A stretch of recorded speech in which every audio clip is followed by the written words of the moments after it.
been injured in an accident, you need a lawyer, and you deserve an advocate. Because every accident has a ripple effect. It affects your time, your health, your ability to make money, everything. That's where the advocates can help. Speaking with an attorney is simple and 100% free. We're available 24/7 for your convenience, and we'll take on the claims process so you can rest easy. Because you're not just a client to us, you're a person, and you deserve the best help you can get. You deserve an advocate. This is the Monty Show, the truth in sports talk streaming. When you want unbiased opinions about your favorite team without the spin, all you have to do is find the Monty Show, streaming live and available 24 hours a day, 7 days a week on YouTube. And now, here's Monty. Hey, the Monty Show. One more week. A week from now, I'll be sleeping in Hawaii. Yeah, deal with it. Monday, November 18th, 2024. Holy cow, what a wild weekend in college football. Disaster for the Big 12. BYU goes down against Kansas. Can the Big 12 still get two teams in the college football playoff? I don't know about that. Who's the best team in the Big 10? Because I also don't know about that. And how about all these jackwagons that cover the soccer stuff happenings in MLS, putting Indiana, this great team who's got the worst strength of schedule anybody's ever seen. And they were saying that. Anyway, lot to get to. Anybody see the Chiefs finally lost the game? Yeah, funny what happens when the refs don't help you out, right there, Patty? How you like that? Patrick Mahomes, you don't get help from the officials. I mean, who are you, Jake Paul, fixing games? See, that's a fixing games reference. That was one of the worst fights I've never watched. I did not watch it. Probably I sit here and bequeath to you that I never watched the Jake Paul Mike Tyson fight. Did not, would not, will not ever watch Jake Paul fight. Yeah, you watched it. Yeah, it was. I didn't even think it was a fight. I think if you watch 2 seconds of that fight, number one, Netflix isn't prepared to stream live sports. Number one. Number two, the just the way the fight went, like there's multiple clips going around Twitter and the social medias about how Mike Tyson did his patented slip under the jab and then just didn't throw the counterpunch. And, it's painfully clear that, to me anyway, that in my opinion, Jake Paul fixes these fights. And it's just a money-making proposition. Hey, good for you. Good for you. You make a lot of money. Cool, man. That's fine. Mike made $20 million. Yeah. So that's cool for these guys, but I love that at least with the WWE, everybody knows it's fake. Like, we're not running from that fact. It's a pure entertainment product, and we're all good with that. So you have no doubts this fight was fixed? I have no doubt about None. it. Not even I don't have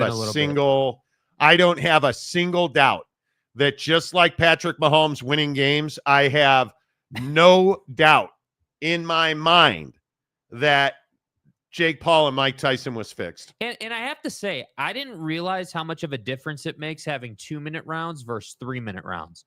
2 minute, it's huge. Yeah, like I'm watching this thing and I picked it up probably in like the 4th round or so. And I'm like, man, like these rounds just fly by. And then the 8th round was just like they were just standing there, and Jake Paul isn't really even doing anything. And he goes on to say after the fight that he didn't want to hurt someone who didn't need to be hurt, and yada yada yada. That's it. Yeah, it's just like, dude, come on, man. The punches that Mike Tyson did not throw in that fight, it's appalling. And all you suckers watched it. See what he did there, appalling, and Jake Paul, and it all kind of works together. I actually didn't do that, but that's fine. And all you suckers watched it. I told you, I refuse to support Jake Paul in any way, shape, or form. I think he's a detestable human being. And I think when you look at these fights, like, I agree with you on the Netflix side of it before we get to the Big 12 real quick.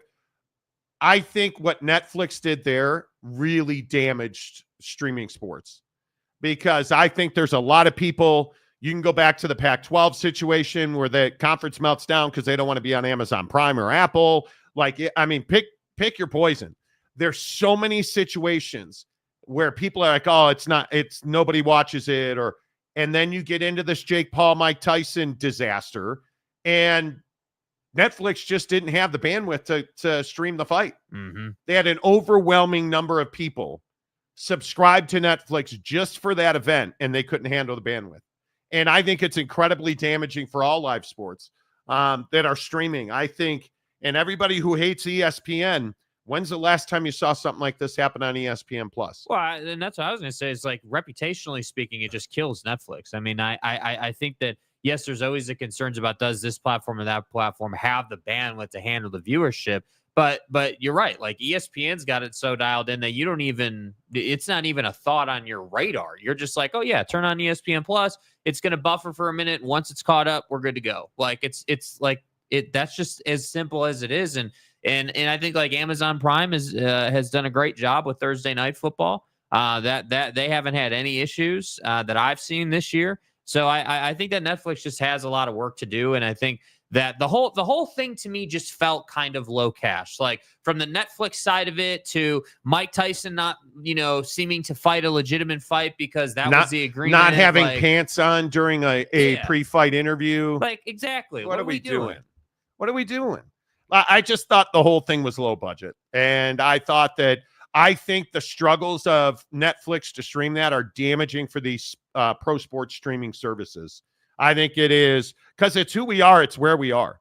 Everybody watches stuff on stream, whether that's YouTube TV or ESPN Plus. And that disaster that Netflix put out Saturday night, I thought what was that, Friday night, I guess, it was terrible.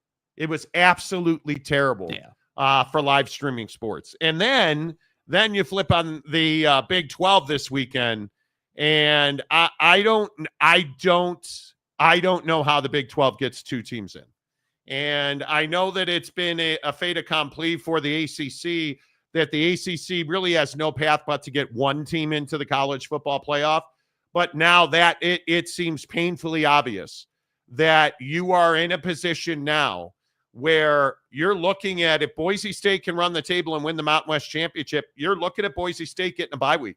You're looking at Boise State being one of the four top-ranked conferences in college football, conference champions in college football, mainly because BYU did not handle their business again.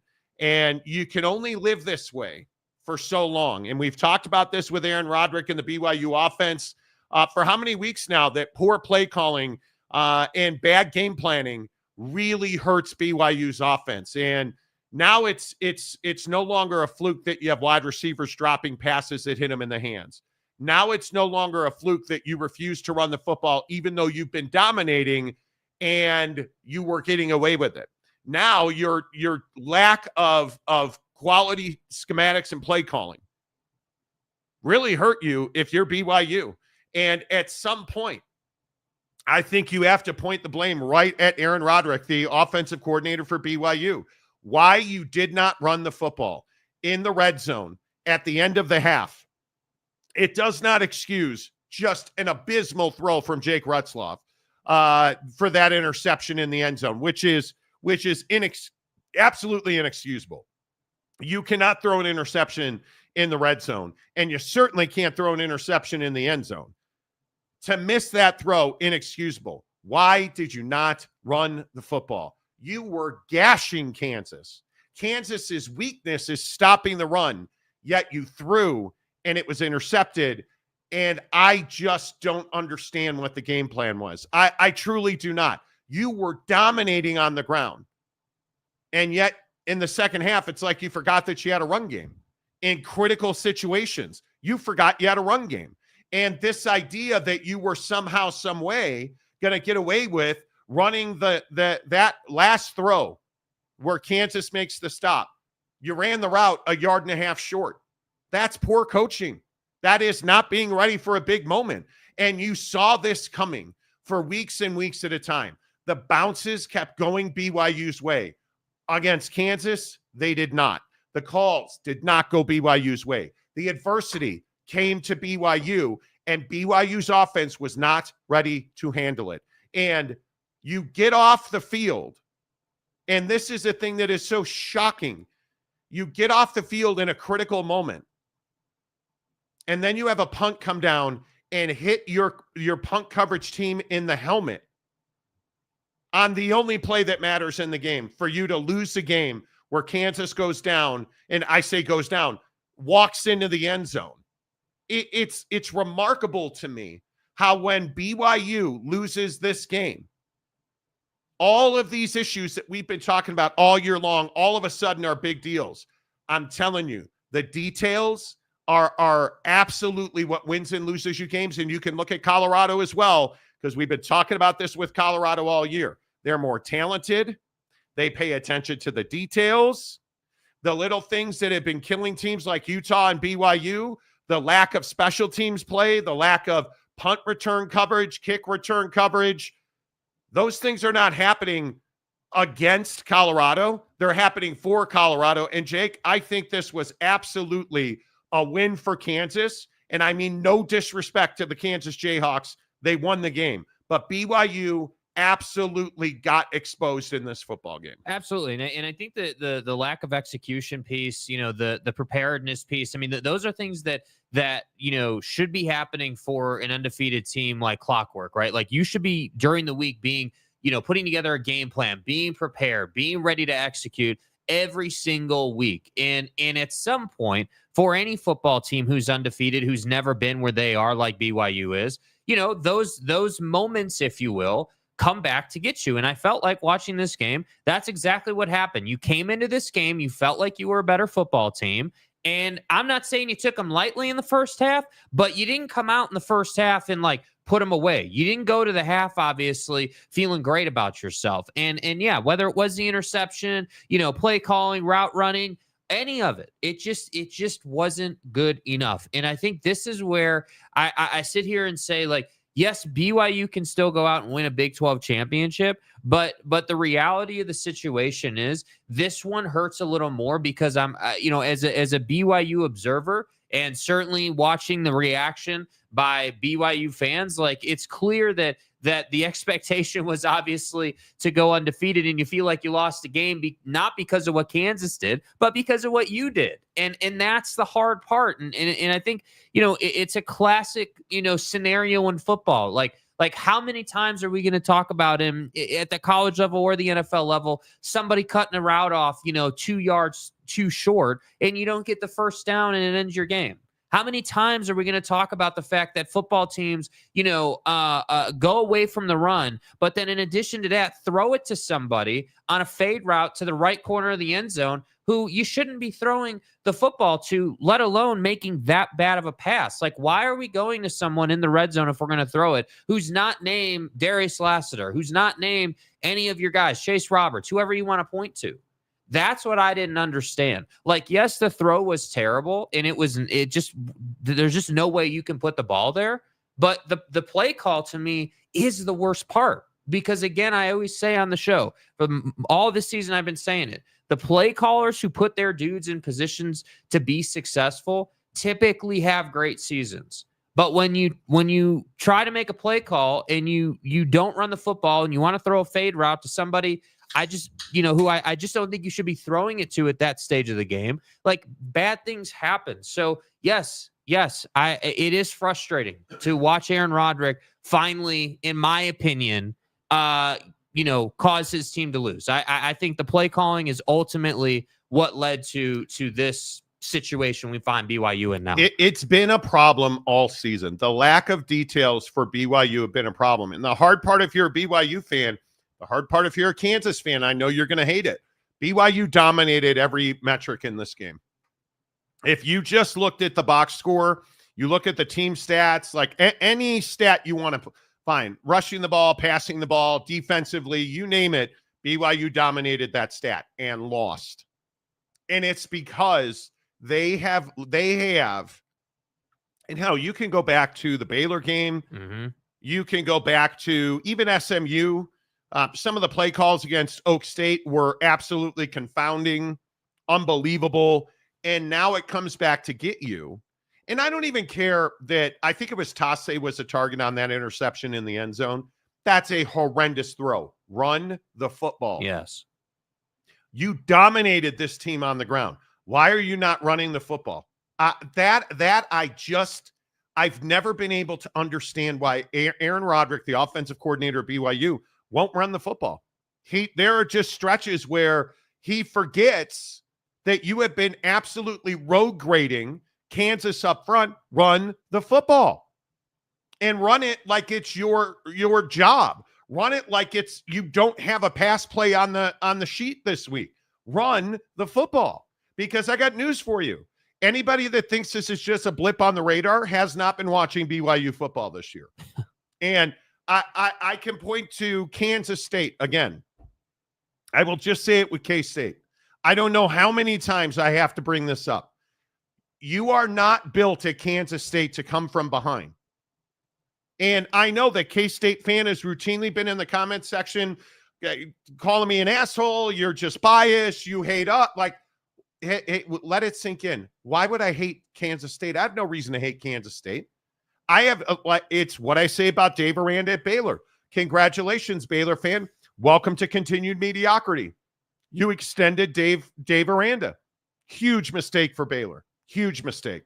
You are looking at a league that does not sell out to win every game. That's the reality of it. And if you're a BYU fan this morning, if you're a K-State fan this morning, if you are a Baylor fan this morning, if you are a Baylor fan and you are not disappointed that Dave Aranda was extended, I don't know what you're looking at. This conference will get one team in the college football playoff. That's it. This was the wrong time to lose against the wrong team for BYU. And now you watch, and I know BYU fan tried to crawl up orifices last week when I said that Colorado was the best team in this league. Is there any question that was a true statement? No, I don't think there's any question about it. I think, you look at Colorado's performance and yeah, little bit surprised with some of the turnovers, some of the struggles by Colorado against that Utah team. It was definitely in question for a little longer than I expected it to be, but then you pulled away and you put them away. And I think that's the part with Colorado that I think most college football fans don't want to talk about. Deion has talent. Deion's faster than you. Deion can beat your DB one-on-one. Deion's got a quarterback that can outthrow your safety. They're even at a point. I actually, and I'm not saying they ran it prolifically against Utah or anything, but there were moments in that game where I was like, wow, that's actually a really good turn around, hand it off, and beat them at the line of scrimmage for 5 yards play. Like, you're starting to see some development in the running game by Colorado. It no longer is it the case that Shedeur just has to run around for 100% of the game. Now, is it still 80-85% of the game? Yeah, it is. It is. But at least they're improving. And it's tough because I look at the Big 12 and yeah, it's not like no disrespect to Colorado. It's not good for your league that Colorado is the best team in your league right now. No, that's not good. That's bad news. And that's why your point about Dave Aranda and any of these other coaches, Neil Brown, Joey, Sonny Dykes, whoever you want to point to, these coaches and these programs have to improve and get better fast, man. Yeah, and I look at how I would project the teams. I think that you look at the ACC. I don't know what you say to ACC fans this morning because you're not getting two in. That's I think one of the biggest issues with the ACC is I don't think people believe in SMU. And I think when you start looking at this league, SMU is 6-0 in the conference. And their only losses to BYU, by the way. But you look at Clemson and Miami, everything else, that's a junk heap in the ACC beyond that. Mm-hmm. And now you start looking at Clemson. Clemson struggled against a pretty Garbo Pitt team this weekend. And you look at that is absolutely damaging to the ACC that you struggled at Pitt and it took you a big fight to beat Pitt. That's a problem for Clemson. And I start looking at Miami, I think it's in. I think Miami's the best team in that league. I have no doubt about that. But where is SMU? SMU, your undefeated team. I think they are probably 14, 15, 16 tomorrow night when the college football playoff projection comes out. I think you're probably 14, 15, 16. And again, at this point, you're likely playing for the conference championship. If SMU loses the ACC championship game to Miami, let's say, what is that? How do you put SMU in? Because are you putting SMU in over Boise? Absolutely not. I think Boise is whether they win the Mountain West championship or not. I think they're probably in at this point. 9-1, their losses to Oregon, and obviously they struggled this weekend for a moment as well, but pulled away, pounded San Jose State. I think they're in. Tennessee loses. Tennessee loses, right? And they're still, if you look at the AP poll, not that the AP poll has a lot of credence or credibility, in my opinion, but I think we all know that based on what we've seen, the AP poll is pretty accurate when it comes to the college football playoff. They're pretty close. Yeah. Anybody notice Tennessee's a top 10 team? A 2-loss Tennessee team's a top 10 team. Where's BYU? Oh, that's right. They're 14th because they lost a game. BYU loses one time and they drop 7 spots. 7 spots. Tennessee loses and they drop 4 spots. This is the message I'm trying to send to you guys. The ACC and the Big 12 get 0 respect. And again, I just point to you here, Oregon, Ohio State, Texas, Penn State, Indiana, Notre Dame. Indiana with one of the worst strength of schedules. Right. In the entire, I think they're 103rd in strength of schedule or something like that. Strength of schedule. Indiana is 10-0, and they're 5th in the country. BYU loses one game, and they're out of the top 12. Yeah, and I think that's that's the old saying of perception is reality. I think I think there's not a better example of this than SMU. I mean, if we think about SMU's storyline to get to the point where they are right here today, I mean, you're talking about a team who got into the ACC by saying we won't take revenue. We won't take TV revenue for, I think it was like 9 years or whatever they agreed to.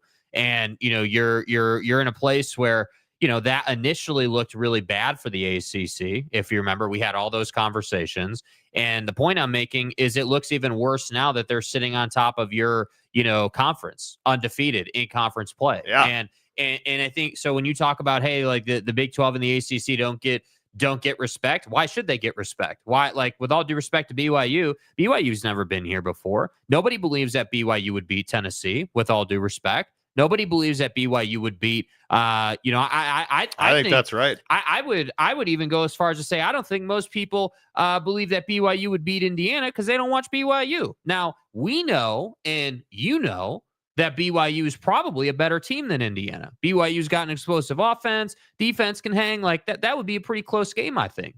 But when we talk about reputation and falling 7 spots because you lost your first game 9 weeks into the season, that's the problem. Yeah, and then you start looking at Indiana at 5 there, and you start saying to yourself, okay, well, Indiana's legit. Then how are you 12.5-point dogs going to the shoe? Saturday, big noon kickoff. You're 12.5-point dogs? Well, I mean, there's no way, Marty. How can they be 12.5-point dogs? They beat Charlotte and Maryland and Northwestern. I'm for real. What is it in? Maybe this is just me being a red ass. What is Indiana's quality win? FIU, directional Illinois, Western Illinois, at UCLA, is that a quality win? Of the 3 and 5 in the conference, 4 and 6. Charlotte, Maryland, at Northwestern, who's 2 and 5 and 4 and 6. Nebraska, who all of a sudden isn't everybody's All-American anymore. They're 2 and 5 and a 500 football team. Washington, games at Indiana. Washington's 4 and 4 and 6 and 5. So is Washington a quality win? I'm not buying that. No, to me, they're not. No. Michigan State, No. 2 and 5, 4 and 6 in the conference. No, you can't say that's a quality win. And you struggled against Michigan, who I think by any measure is a pretty crappy football team.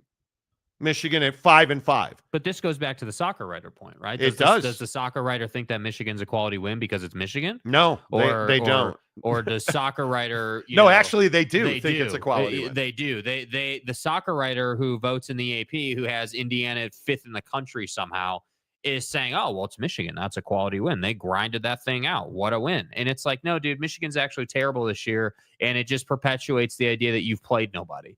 And again, and this is the real, to me, the real core of the conversation. If Indiana loses by 21 points to Ohio State, let's say, if they just get blown out of the water, are they going to fall 7 spots with their first loss of the season? No. If Ohio State plays Oregon in the Big Ten championship game and Oregon wins again, do we believe that Ohio State's out of the college football playoff? Not a chance. I don't believe that at all. Ohio State's in. Oregon's in. No matter what happens, excuse me. Yeah. Both of those teams are in. BYU lost 1 game. Ohio State lost 1 game. And let's say Ohio State loses to Oregon. Neutral field. Let's say that BYU runs the table these last 2 weeks, which I think is a really big ask going to Arizona State. But let's say they go to the Big 12 championship game against Colorado and lose. They're a 2-loss team. Is BYU getting in? Not a chance in the world. Nope. No chance. Not a single chance. If Arizona State beats BYU and loses in the conference championship game, is Arizona State getting in? No. Not a chance. And again, let's play the game. Who's going to, right now, if you look at the ACC and you say to yourself, okay, Clemson and SMU. SMU goes undefeated, let's say. SMU would be beating at Virginia and versus Cal, which I think they're probably going to win those 2 games. Right, yeah. Let's say they finish 8-0 in the conference. They lose to Clemson. Is SMU getting in? No. Clemson wins the ACC championship game. They're getting in. But SMU is not. Yeah, because then SMU would be a 2-loss team. And let's say that Miami, who is 5-1, runs the table and beats Wake and Syracuse. And Clemson somehow loses to the Citadel or South Carolina. I think actually South Carolina is probably going to beat Clemson, but that's just today, in my opinion. Let's say Clemson loses one of those games, and it's SMU and Miami in the championship game. Who here believes that the ACC gets 2 in? I don't think anyone does. I just don't think they have a path, and this is the problem. This is where again, how would you when Big 12 fan or ACC fan gets all upset in the comments section, like, how can you justify getting 2 in when you really don't play anybody, number one? And BYU's strength of schedule is actually really good, but the problem is that nobody respects Baylor. That's why it's such a problem to extend him. Nobody is respecting Texas Tech or K-State, really. And I know K-State, I still think is 25th in the country right now. But it's not like K-State is viewed as some juggernaut, right? Like, and that's the problem for BYU. BYU's not viewed as some juggernaut. BYU was viewed as a nice Cinderella story. You're undefeated, and that's cool and everything. But when does the slipper fall off, if you will? When does the story come to an end? And now it has. You understand that BYU's strength of record is 8th in the country. Yeah, like they've played people. And they're out of the college football playoff today. Their strength of schedule, their strength of record, rather, which is not strength of schedule, strength of record. And I want to read to you the reason I bring this up. Strength of record reflects the chance that an average top 25 team would have a team's record or better given the schedule. So they're 8th in the country in strength of record, and I think they're 14th. Good luck. You're not how do you There's get in? There's only one path. You got to win the conference championship. That's it. And then you start looking at the ACC. Who's 9th in strength of record? Well, that'd be Miami. But what's the difference between BYU and Miami? Miami's got a reputation. Yep, and people want them in. And where's SMU? 14th in strength of record. Yeah. And they're in the top 12. No, they're not. They're not. And they won't be. Tomorrow night, they won't be. This is the problem. And so I want to play this Kirby Smart bite because I think this is a really good point. Kirby Smart talked about do we have the Kirby Smart bite? Yeah, it's a screenshot of It's the a quote. I sent you the bite. Anyway, I'm going to show you this. Kirby Smart says, I don't know because what the college football playoff committee is looking at. I don't know because I don't know what they look for. I really don't know what they look for anymore. So I would welcome anyone in that committee to come down to this league and play in this environment. It's a tough place to play. When you have that's Kirby Smart, the head coach at Georgia, saying, I have no idea what they're looking at. I have no idea what they're looking at. Mm-hmm. What do you think BYU thinks today? What do you think an undefeated SMU team thinks today? And this is why I go back to credibility and the fact that I truly believe that we're probably going to get 8 SEC and Big Ten teams in. I think that's the case. I don't know how else, because you're going to get the 9th team is going to be the ACC champ. The 10th team will be the Big 12 champ, right? And I think you're getting as at least 8 of those 2 conference teams in, and you could get 9, because again, I just look at the CFP rankings. And obviously, this was before this week. This is last week's CFP rankings. Go ahead and take BYU out of there. Tennessee's going to be in the top 12.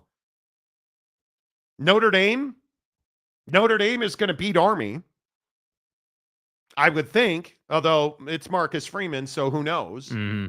But you look at this, man, I'm telling you now, you're going to get 8 teams from the Big Ten and the SEC in. 9, 10 for the ACC and the Big 12 champion. The G5 is 11 and Notre Dame's 12. Mm-hmm. How simple? Tell me I'm wrong. Sell me on how I am wrong on that, because I would love to be wrong about that. But I think looking at this and knowing that BYU is now probably going to be 13, 14, 15, and it sucks. Yeah. It's a terrible loss for the Big 12. Because your only road to getting 2 teams in, it's over. It's over. It's done. So I don't even. And I think the hard part is that it just is this situation where you have to have an undefeated team in your conference. You have to have a team that runs the whole slate and goes on to win the conference championship. I agree. And then you have, and really what we should be saying is you need 2 undefeated, so that way your conference champion's undefeated, and then you have a 1-loss team. That's how the Big 12 and the ACC get 2 teams in, because it goes without saying, and this is the harsh reality, it goes without saying you're never getting 4 in. You're never going to be in the spot that the Big Ten and the SEC are in. And that's just the reality of the situation. But ultimately, again, it goes back to this point of you look in the ACC, all those bottom feeders in the ACC, it's not good enough just to be a basketball school anymore. It's not good enough just to be oh yeah, hey, we're in the tournament every year. And yeah, Duke football is just kind of we play football, but it's not of consequence, UNC, right? These basketball schools, Virginia, you're not football schools. You're not good in football, and it's killing your conference. And do you guys understand the strength of schedule? 7 of the top 8 teams are SEC teams. You know who that other team is that's not 8 of 8? It's Purdue, the Purdue Boilermakers. Yeah. And that's why they're going to get in. And it sucks. It sucks because if you look at the ACC, Florida State, whose strength of record, what would other teams on par with you do? Mm-hmm. Is 108th. 108th. And their strength of schedule is 9th, which tells me you're not a good football team. Because other teams ranked at the top would do much better than you against that same schedule. It's rough, dude. And you start looking at how do you fix this? Well, you fire Dave Aranda at Baylor. You hold Joey McGuire accountable. You make a change at Oklahoma State. If you're the Big 12, that's the only way this happens. And I truly don't know that it will. Clearly it won't at Baylor. No. But I think, and the thing that really scares me as somebody that covers the Big 12 regularly, I think this is a doomsday scenario because it's just rewriting the narrative. Oh, this isn't a deep league. This isn't a good football. This is a basketball league. Yeah. Anybody want to tell me how dumb I am for saying that basketball is critically important anymore? Because you're getting one team in the college football playoff. Everybody else is going to the Jimmy's Fat Ass Chili Bowl. Right. And my point is, you better win basketball games. You better put half the league in the tournament. No, and that's the conversation we had after last year's tournament, right? Like, you had a lot of teams get in, but nobody had a good run. You had a ton of one and dones. And that's, again, the issue. This is why I keep saying, like, all the Big 12 homers out there, like, this is an entertaining conference to watch, but the reality is you don't make enough money. That's the problem. You're not generating enough revenue. And now Miami and BYU are in the same spot. And should it surprise anybody that they're 53rd and 54th in strength of schedule, and their remaining strength of schedule is much better than, I think BYU's remaining strength of schedule is 33rd. So they don't have an easy path to go. Like, the numbers don't add up. I don't know how you, I don't know how you win this. And I don't know, like, one of the other things that is very interesting to me is your win probability in games BYU is 19th in win probability during games. 19th. That's not a good number. Yeah, so that's what I'm saying. Like, there's not a way to win it. Like, there's not. There's not. You're not winning anything. Like, you're not controlling games. You're not. Like, you're. And the problem is that like, what you're not going to get over if you're in the Big 12 and in the ACC is the fact that the SEC and the Big 10 have been doing this for like 10 years now. They've been dominating the college football playoff conversation for almost a decade now, and you haven't been. And I understand that Dabo's got a couple of natties, and that's all fine and dandy, but how long has it been since what does that Clemson, mean? Yeah, has really even been relevant in the conversation? That's the issue. Can you imagine if SMU and Miami play in the ACC championship game? And I think Miami's got a real dogfight on their hands against Syracuse. Mm-hmm. I think that's going to be very different. That Syracuse team, what are they, 4th in the league? Yeah, 7-3, 4-3 in the ACC. That you're going to have a real dogfight. You're going to have and again, I just look at Clemson with the Citadel this week. And this is Mercer for Alabama. It's not the worst tactic in the world to have the Citadel this week. But you better be ready to play South Carolina. If you're Clemson and you sputter or lose to South Carolina, good night. Enjoy your bowl game. Mm-hmm. Congratulations on being 9-2 at that point. And if you lose, you're 9-3. Congratulations, you're going to a bowl game. Not the one you want, the one you deserve for scheduling the Citadel. That's the real truth of it. Yeah. But we'll see. I don't know. What do you think happens in the SEC? I have to believe that if Miami runs the table, I think they clinch a conference championship spot.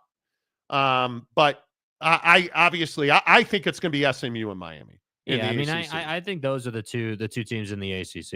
I think, Clemson, with all due respect to Cade Klubnik and that offense, like, you're just not explosive. You're applauding, throw a bunch of out route type offense, and that's not going to get it done against Miami and SMU.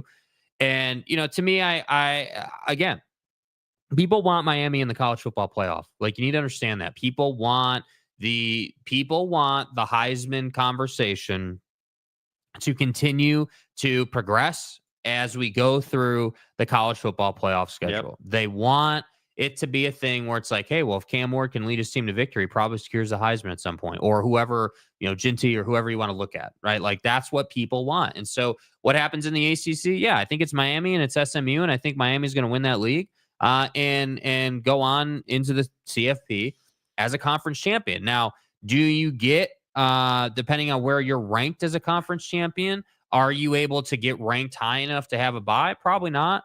I mean, that's gonna be kind of a Herculean effort, honestly. But ultimately, I think the biggest thing here, if you're Miami and I guess Colorado at this point, you need to win one college football playoff game. That's what has to happen at a minimum. You can't have, well, we won our conference and nice job, Jimmy. You got to the playoff, but you got smoked in the college football playoff. You can't have that for your conferences. That doesn't work. Yeah, I think that I can't believe SMU goes to Charlottesville and loses. I mean, I could be wrong, but Virginia's not a good football team. So I would think they're in no matter what, because for those of you who don't know, if they beat Virginia this weekend, they're in the ACC championship game. So I have to think that they're going to get in.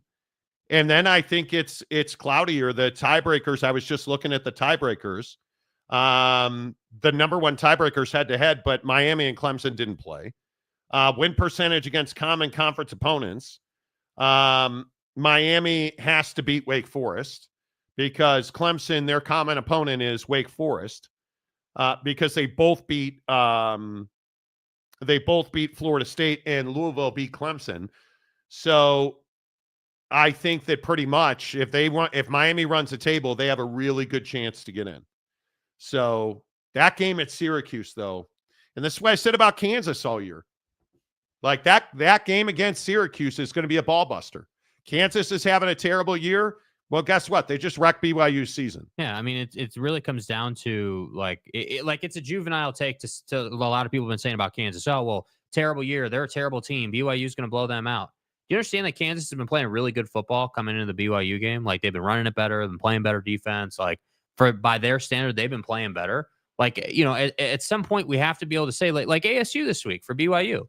Like, are we supposed to be? Thank you. Are we supposed to be confident that you're going to go down to that concrete palace and win a ball game? Like, if you think Kenny Dillingham's not out here looking to put a dagger in your season, you're out of your mind, bro. I think if Arizona State wins that game, it's very difficult for BYU to get to the conference championship. Yeah, that's going to be very difficult. All right, less of us, more of you. Let's get your thoughts on the probability of the college football playoff. As always, the comment section presented by our friends at Prize Picks. I'm fading on Prize Picks, and I need to turn it around. I need to pick my game up. I need to step my game up.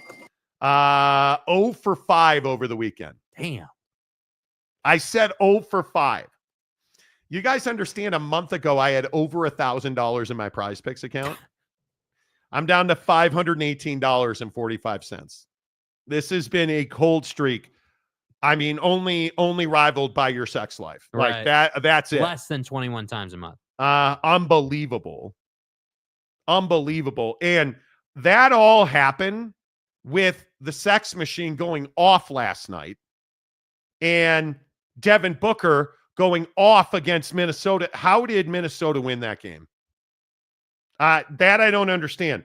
My boys are putting out like it's their job. Devin Booker on a 32.5 point rebound and assist numbers. The motherfucker got me 44 points alone. 52 total. You boys got this one, right? I've got Book. I've got Hey Bear.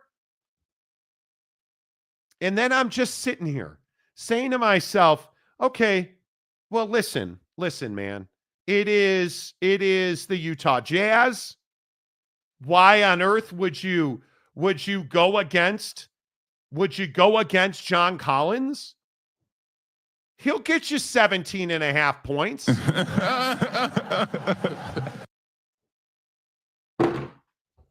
Another nice win by the Jazz last night, guys. Did their job, huh? John Collins got me 13. $5 win. Thanks, John. Thank you. I did. That is as close as I got to a win this weekend. And I just would like to say, I know that I am perfect in everybody's mindset. And being this attractive, I understand your wife thinks I'm hot. But are you ready to give it up for my guy Justin Herbert? At some level, at some point. When are we going to start putting Justin Herbert in the MVP candidate? When he plays for a different head coach. 297 last night, 2 touchdowns, and 65 yards rushing. Oh, Patrick Mahomes is a god. Oh, man. No, those are Justin Herbert's numbers. Crown him. Justin Herbert belongs in the MVP conversation. And I understand it is LA. We should be playing in San Diego. They're 7-3 now. Do you guys understand the LA Chargers are 7-3? Tried to give that one away last night. Well, I should say Jesse Minter's defense tried to give that one away last. You might want to cover some bros. You know. And listen, I would not have blonde tips like Joe Burrow does. I mean, they'd look good on me, but I would not personally lower myself to that level of disgust as the Bears highlights play in the background. I would not lower my level of disgust to that, blonde tipping. Right. But Justin Herbert won that game for the Chargers. They're 7-3, and he belongs. He belongs in the conversation. And Texans and Cowboys tonight, how much are we putting on the Texans defense? Lots. A lot. Prize picks tonight, I'd highly recommend that we all go NBA because Suns and Magic tonight, that game's in the Valley of the Sun. I think there's some easy wins there. Knicks and Wizards tonight. I think there's some easy wins there. And then if you're not taking De'Aaron Fox on the over tonight, if there's nobody hotter than De'Aaron Fox in the NBA. Absolutely cooking. Download the Prize Picks app. Use the promo code Monty, M-O-N-T-Y, Monty. You get, open up a new Prize Picks account. Deposit $5. $5. You get 50 more instantly. It is, and I've played on that all season long. And I was all the way up to I think my best was $1,180 something. And now, of course, I'm playing Jake, so I've tanked. But I'm turning it around tonight. Yes. I am turning it around tonight. Who am I? Caleb Williams? You're damn right. Yeah. Turning it around tonight. Yeah. Let's hope I don't do because he played well and they lost. And Cairo Santos, Cairo Santos. Don't even talk to me about it.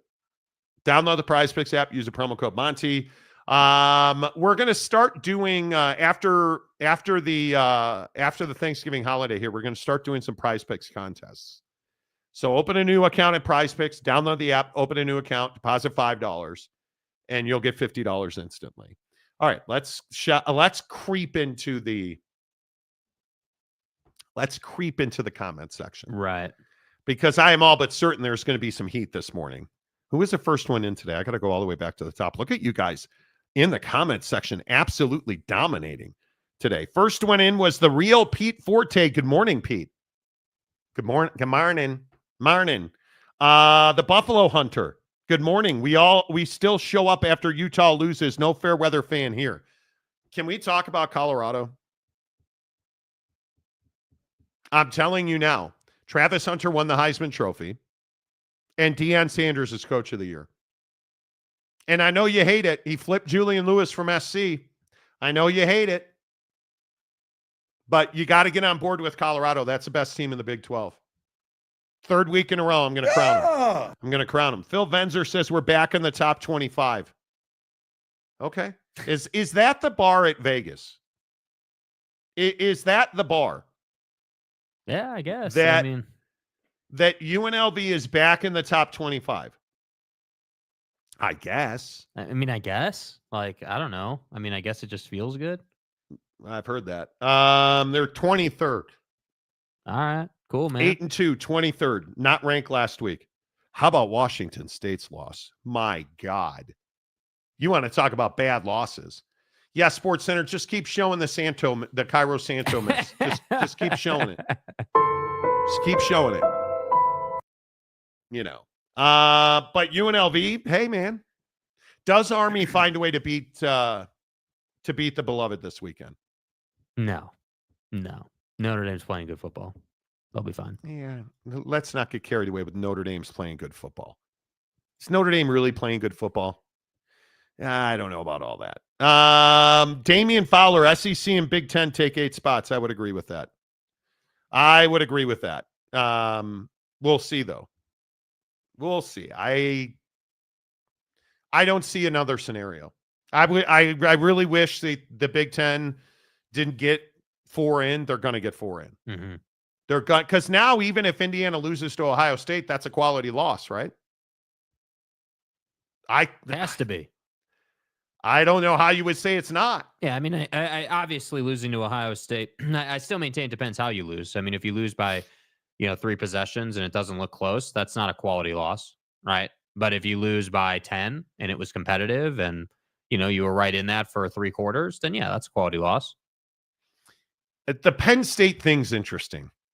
I really don't know how the pedos at Penn State are still 4th. And I guess they're getting credit for wins, but you got torched by Ohio State, right? Never in that game. I mean, Perdon't, is that a quality win? West Virginia, but who remembers the West Virginia win? It just. I feel like this is what you said earlier. It's reputational. Yeah. That's all this is. I mean, people are going to look at Ohio State and Oregon and say those are the 2 best teams in the country.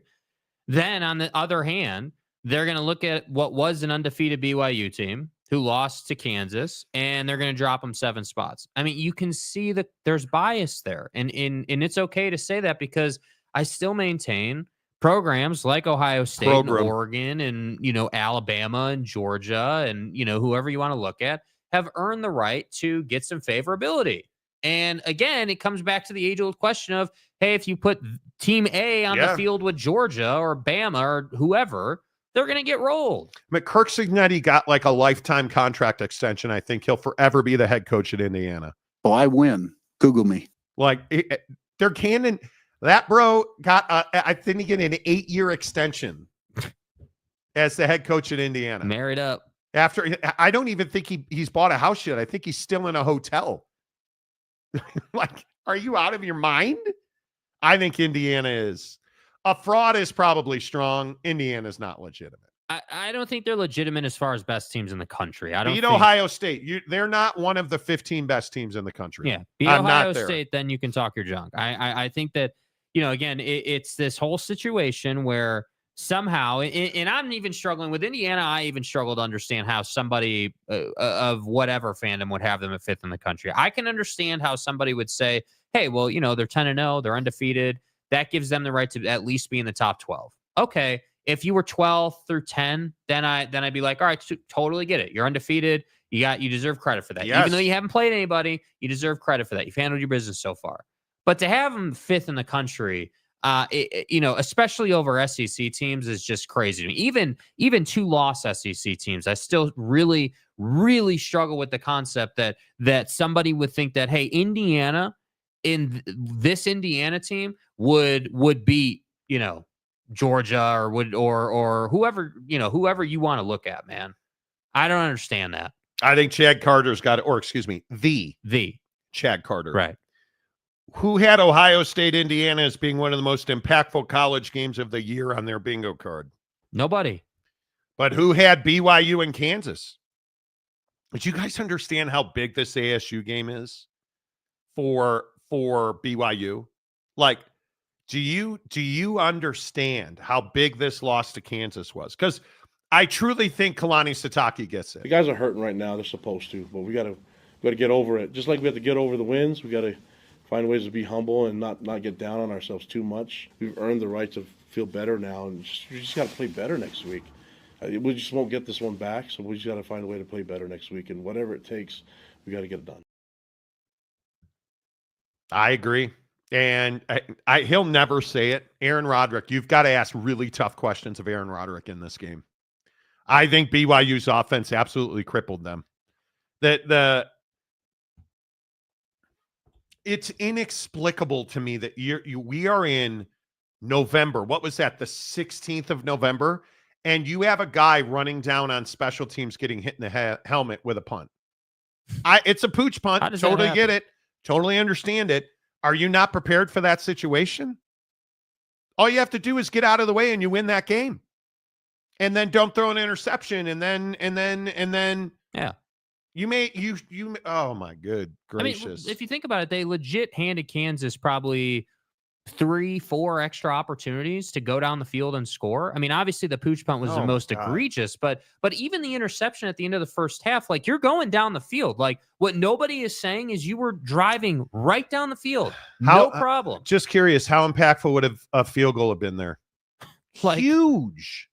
But you get nothing. And again, and I agree with you, it's a terrible throw. But I don't even care about the throw because the play call is just so incorrect. The play call, that entire drive, like, it is what it is. But I want to play you this one more clip. Then we'll go back to the comment section. Here's BYU wide receiver Chase Roberts. Listen to what he said here. I just think that we're not executing. I think that we have a great game plan. We knew what Kansas was going to do, and they did what we thought they were going to do. We just need to execute our plays and block and be physical and make the right reads, and we weren't able to do that tonight. We weren't able to score in the red zone. You saw big bursts of our offense was rolling, especially at the end of the second half. We had some drives that were awesome, and if we can just put those together, we're going to win by a lot of points. They were not surprised by anything that Kansas showed them. Everybody said that, and you could see it. There was no play where they were out of position or just like, it's not rocket science. You know that Scatabo is going to run into your face mask this weekend. What are you going to do about it? What are you going to do about it? That's the huge, huge damaging loss for BYU. That's why it's frustrating. Like, shocking. It's frustrating. It's not frustrating that you lost per se. It's frustrating that you lost because you didn't execute. Because again, it's not just like a lot of BYU fans, and this drives me nuts about BYU fan, respectfully. Like, it drives me nuts that you guys want to say, oh, well, one bad bounce here with the pooch punt or that. Like, no, that's not what it was. It was you guys didn't play well. You like, from play caller to Jake to the wide receivers dropping passes. Like, I agree with what you said earlier in the show. How long this year have we been talking about, this wide receiver room just dropping balls that hit them right in the hands? Like, easy, right here, you just dropped it. And that came back to get you. And again, not to be redundant, this is why Mercer in Alabama. Tell me now that if you could be BYU and you could play Southern Utah this coming week, or Mercer, or it's smart tactically scheduling a cupcake game. And I hate it. I think it should be banned. I think you should have to play. I think once the calendar turns to October, it should be conference games only. Mm-hmm. This is why we need a Super League, because you got to eliminate the Mercer game. But I would do it if I were trying to get into a college football playoff and win a national championship. Goddamn right, November against Mercer, please. Yeah. Yes. And what's anybody going to do about it? I mean, what are you going to, like? You're not going to say anything to those guys. Now, if you're Clemson, you probably wish you didn't have the Citadel this week, because they need another quality win. Wouldn't you love to have Miami on your schedule this week? I feel like the formula for the Big Ten and the SEC is very laid out. The yellow brick road is well walked. Like, win a bunch of games early. Once you get to November, have an off week by playing Mercer. And then if you're a 1-loss team, you're in. That's it. And this year, if you're a 2-loss team, you're in. Yep. Yeah. Is what it is. Let's see. Jeremy Bolton. I'm with Boyd. Brutal night, but still feeling great about this team. I think that if you feel great about BYU, I just am questioning, what is it you feel great about? Because the offensive game plan has been questionable every single week. And not even the game plan, the play calling. Yes. The situational play calling by Aaron Roderick has been questionable all season long. Run the flipping football. How difficult is that when you have LJ Martin, who I've told you from the jump, that's the most important guy on this offense. And look what he's putting out this year. yet you won't give them the ball. Mm-hmm. You have Ropati running dudes over, and you won't give them the ball. They were gashing Kansas, and we got to get cute with the play calling. And we still have receivers dropping the football at BYU. Like Retzloff putting it on you, drop. And I understand that drops happen. Not BYU has a catching the football problem at times. It's shocking. Yeah. And it's not one guy. It's not just Darius. It's not just Chase Roberts. It's across the board. Where, and again, I don't know, is it paying attention to details? I don't know. Is this team making huge mistakes? Yes, they are. And this week they didn't get away with it. Yeah, the pooch punt special teams thing is a huge mistake. You should be completely prepared for that. You should understand the situation. Your defense got off the field. They pooch punted, and it hit your guy in the head. That's what worries me. Yeah. The little fine, minute details that will keep BYU out, because a one-loss BYU team now has only one road to the college football playoff, and that's winning the conference championship. And I just don't understand where Aaron Roderick goes mentally when he's play calling. I don't understand. Like I completely agree with your take about you were gashing Kansas. You were running the football effectively. Like why not control the game through the run game? Why not, settle the game down a little bit, control it, burn clock, suffocate Kansas. And I'm not saying you got to run it 40 times, but let's run it 25 times. Let's run it 30 times even.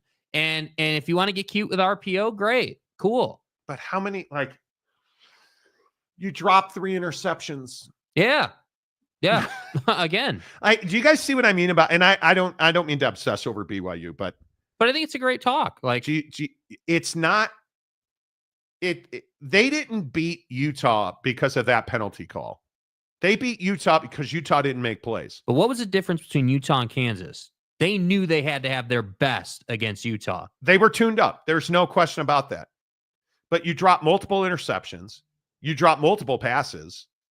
I mean, it's probably, if we're being honest, I bet you I could get to 6-7 incidents in that game if we take into account the pooch punt, the interception in the end zone, bad play calling, drop passes, dropped interceptions. Because largely, especially now that Jay Hill's at the wheel on defense, BYU's in the right place at the right time. Right. It's simply, and this is why Isaiah Glasgow is still the best linebacker in the league. But he dropped an interception in a critical moment. Those little things, man. Those little things. The eye patch. Kansas 2-4 heading to Provo. Hilarious. What does that got to do with anything? Yeah. What are you talking about? Kansas is who BYU thought they were, and they let them off the hook. Yes, Coach Green, they did. Kansas is a really solid football team who, Jalen Daniels is one of the most disappointing quarterbacks in this league. He just puts the ball in places you can't put the ball. And you saw that long completion in the fourth quarter for that first down. How is that ball caught? Oh, because it went through the hands of the DB. It went through Allen's hands, and it wasn't an interception. That's how. Right? So is Kansas a world beater? No. But what were we talking about with Kansas in July and August? That's going to be a team that's going to play for the conference championship. Hugely disappointing team. Can they win games? They can. Will Kansas lose again this year? I'm not certain that they will. Yeah, I think Kansas is a team that doesn't surprise you with anything they do, but they'll make you pay if you make mistakes, and that's what we saw. The stadium guy, James, KU turned things around after a bad start because Lance Leipold is a good coach. Yeah, sure. I guess. I also think you got how many opportunities? You got a lot of help against BYU. Yeah. It's as simple as that. Mayor Hilarious. See what he did there. So that's like an eye patch thing. Hilarious. It wasn't one bad bounce Saturday night. It was 10 plus opportunities where they just didn't execute. Yeah, I would agree with that. And that's part of why I don't agree with the take of you should feel good about this team. Are you 9-1? Yeah, but is it a now a 9-1 where you're like, well, did we get a lot of bounces? Did we get a lot of help, or was that us who was 9-1? You need to go to Arizona State and kick their ass. You need to go in, be the offense we know that this team can be. Jake Retzloff needs to throw that ball to the pylon. Aaron Roderick needs to call more runs because you're just not in. Case in point on BYU for all the idiot eye patches of the world. Do you guys understand that Arizona State had one possession in the third quarter? I wonder what, or excuse me, Kansas had one possession in the third quarter. Do you know why that is? Because BYU's first drive of the third quarter was long, dominating, a grinding drive. Like BYU didn't play terrible. They didn't execute when they needed to. That's the difference between winning and losing. You have one of the best quarterbacks in the league. You have one of the best running backs in the league. You have the best wide receivers in the league, and you won't run the football. You just want to throw it all over the place. And yeah, anyway. Okay. The logic kind of makes Notre Dame look pretty good. Well, so again, I ask. Yeah.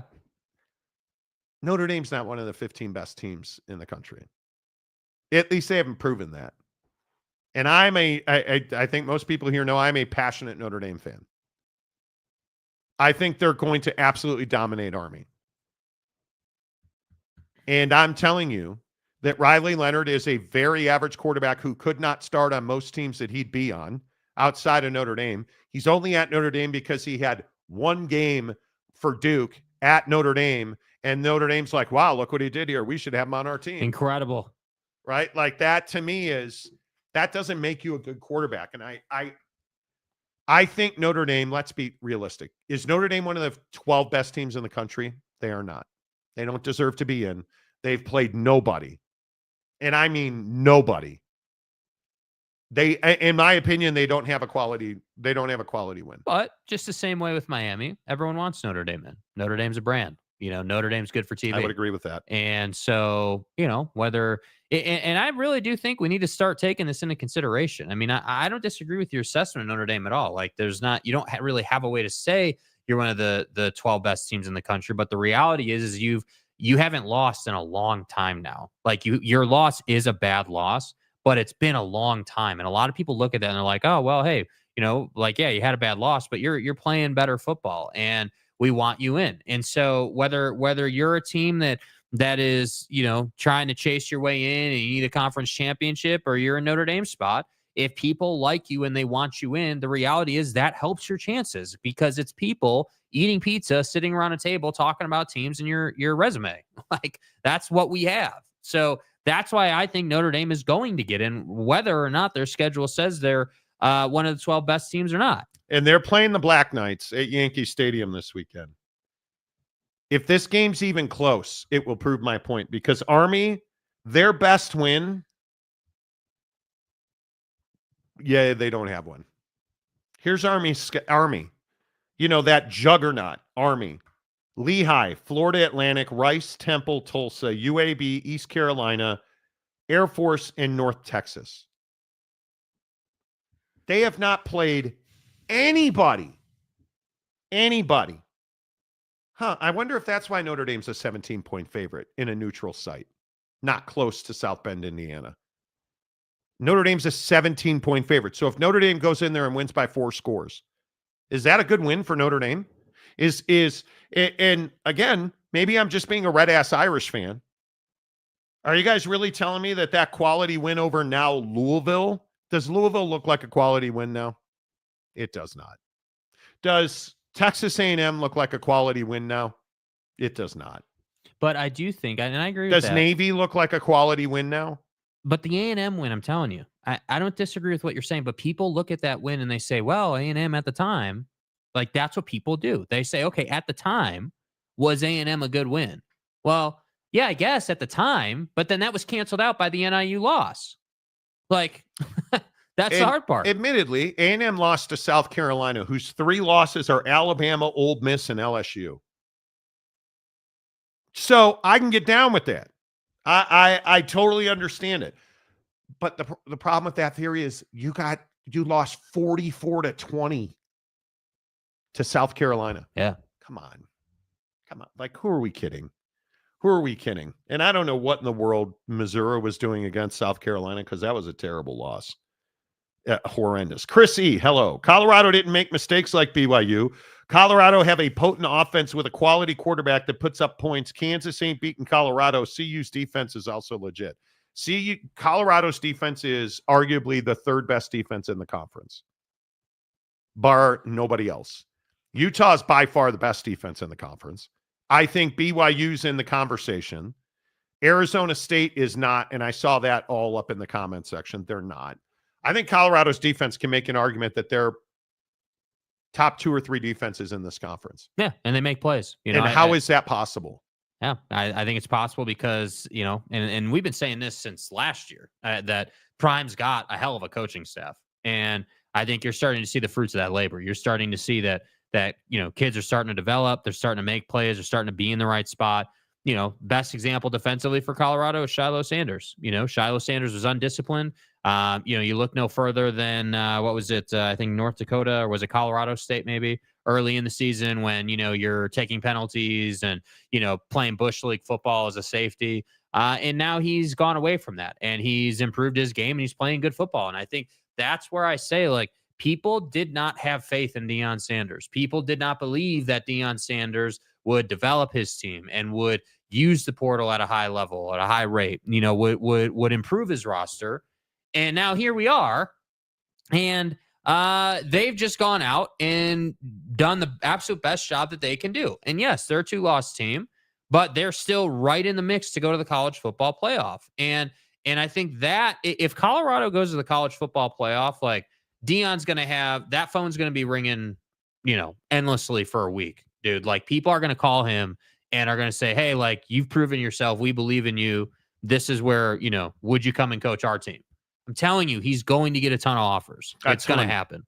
And if they go to the Big 12 championship game, which I think is very likely now, because I don't see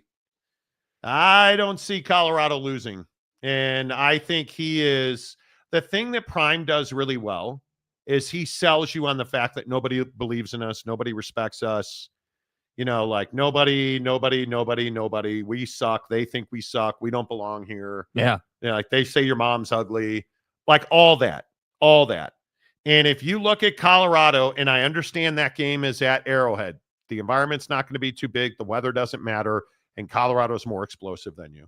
Because Shedeur Sanders is playing unbelievable football right now. Travis Hunter's the Heisman Trophy winner. Just give it to him now. Yep. And if he keeps putting up touchdown interceptions a game, forget it. Because I don't know if you are Kansas, you can't play the way you played against BYU. And I think that is as well as I've seen Kansas play this year. If you play that way against Colorado, you'll lose by 3 touchdowns. Mm-hmm. Because Pat Shurmur's calling an unbelievable offense right now. They're running the ball really well. They're throwing the ball underneath when they need to. And, man, when they take their shots, they don't miss. They don't miss. And Kansas, I think what we learned is Kansas like a tackling fundamental? They're not. They don't exactly tackle real well. So I think Colorado's going to the Big 12 championship. Right now today, I'd take BYU and Colorado. And I think Colorado wins that game by 17 to 21 points. If Prime wins the Big 12, is he coach of the year? Has to be. Right? Like, who else? How could he not be? That I don't know. Eric and Raleigh. Deanna is going to need a loaner phone to get around all the calls he's going to get. Do you believe? A loaner phone. See what he did there? That's like loaner phone and loaner phone. Yeah. Whoa. Damian Fowler comment up there. Sorry. I don't think Texas is superior. I think A&M has a shot, especially in College Station. I think Texas has that defense is fast at Texas. And I think that Steve Sarkisian is doing a masterful job of playing via the musical chairs, if you will, at quarterback. Mm-hmm. Arch is ready. Quinn Ewers, even if he just farts a nasty scent, he's done. Right. I don't think Sark would hesitate. I think Texas is ready. I believe in that Texas defense. I really do. And I think a lot of people stopped believing after the Georgia game. And I just think that's a mistake, man. Like, Georgia's a really, really good football team. Like, Like you're going to lose some of those games. And I understand that you didn't lose in a great fashion either, which I'm a huge believer in. That matters. But the reality is, like, they're deeper than you, they're faster than you, they're all moving in the same direction. Like, they're fine, man. I would not.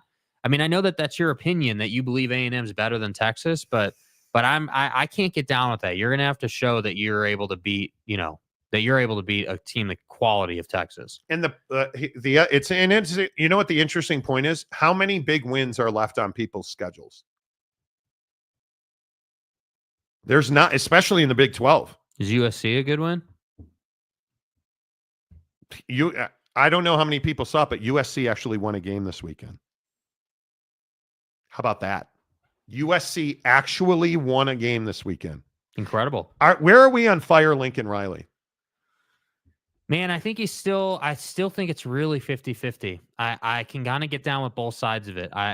For me, like, if he ends the season by beating Notre Dame, I think he probably saves his job. I think because at that point you're wrecking Notre Dame's season, you're ending on a high note essentially. And I believe if they win out, they become bowl eligible. I think they have to beat Notre Dame to be bowl eligible. They have to win out. Yeah. So, you're in a place where if you win out and you end positively, I think he saves his job. But the problem is, and this is a Lincoln thing. I don't care what athletic apparel he's wearing, what brand he's representing. The guy has to somehow, some way, find a way to get his defense to tackle consistently, to show up consistently, because that's the biggest thing. Like, we know this guy is going to have offensive talent, and he'll figure it out that way. But the defense just lets him down time and time again, and that's where I think if you're a USC supporter, or let's say a booster, or someone giving money, you're like, yeah, dude, how long are we going to put up with this? Like, he's got the 39 strength of schedule, so it's not like he hasn't played anybody. And to that point, in those games, they've lost most of those games by one possession. Like, they're in the game. They're not getting blown out. Yeah, we'll see. But again, you still lost. You lost. Yeah. That's all that people care about. Yeah. We'll see. They don't. Tanner Plummer, a member of the show for 22 months. Sup, gang. Should A-Rod be usurped of power? No, he should. You're not firing Aaron Roderick. Dave Aranda kept his job. You're going to fire Aaron Roderick? Come on. What are you talking about? It is what it is. Illumindursky, could a fan poll incorporated into the college football playoff work? No. D-Rock Irish, beware of the Trojan horse in the Coliseum. Yeah, I think the beloved are going to boat race Army this weekend, and then I think there's a real good chance that USC game is going to have massive impact on a lot of people's lives. That game could be ugly. It's fine. Nebraska, Chrissy says, needs to bench wannabe Mahomes. You're not benching Raiola. And a lot of people have talked about this. Isaac Wilson at Utah. And I'll say this about Isaac Wilson as well. I think the kid can play. I think he doesn't have weapons. I don't think Mekhi Bernard walking around with one arm the other day. You don't have a wide receiver of note. Dorian Singer is who we thought he was. Isaac Wilson actually played good football, and I think he can play. And I look at Mahomie Light. I think he can play. And he is very Patrick Mahomes. It's weird. But I don't know why we're so uncomfortable to say, hey, maybe these guys aren't getting developed at the rate they need to. Maybe they are doing everything they can. They're true freshmen. Yeah, like maybe they're doing everything they can, and it's just like they're just not ready yet. And this is why I say, the next time you hate on Deion or another coach who you didn't believe in, but they're having a ton of success, like Kalani as an example, like, give these guys credit, man. They are developing the players they have and getting better. How do you get Darius Lassiter to Provo, Utah? Right? Like, how? That's Kwame Lassiter's brother. How do you get him to Provo? I don't know either. I really do not. Illumindursky. The elites in the AP would hate it just as much as they did adding computer rankings. Well, maybe you have somebody other than MLS writers voting in the AP poll. Yeah. Maybe have, I don't know, credentials. That'd be great. That'd be great. Eric and Raleigh. The CFP is already a fan poll, like it exists to create games for television. I don't disagree with that. Yeah, and I think a lot of those MLS writers and folks who don't watch football every week are fans. Like, essentially. I mean, yeah, they're air quotes media, but when it comes down to it, they are fans. They're going to vote towards their bias inherently. And that's the problem with the AP. It is the standard. It is the foundation of everything we do in the college football playoff, but that doesn't mean that it's always accurate. That's the thing. Yeah. All right. Let's keep rolling in the comment section, because I also think there's some folks in here like UW fan Jim. Baylor can still win out and get 8 wins. Who cares? Yeah. Why do we care about that? You just won't let go of that. Like I'm trying to understand, like, the Baylor thing. Anybody that's happy that Baylor kept Dave Aranda, you're out of your mind. You're out of your mind. You're I don't understand why Baylor, like, if you're not asking real questions about Sonny Dykes after the season, Joey McGuire, we've talked about the mullet. Like, there are coaches in this league where this is not new. Like Kyle Whittingham at Utah. It's shocking what's happened to their season. You're not going to fire Kyle Whittingham. You're not even going to ask questions of him. He already fired his offensive coordinator. You're not going to ask questions of Kyle Whittingham. Should you ask questions about, Mike Gundy in Stillwater? Yes. Are you an average-ass football team at Baylor? Yes.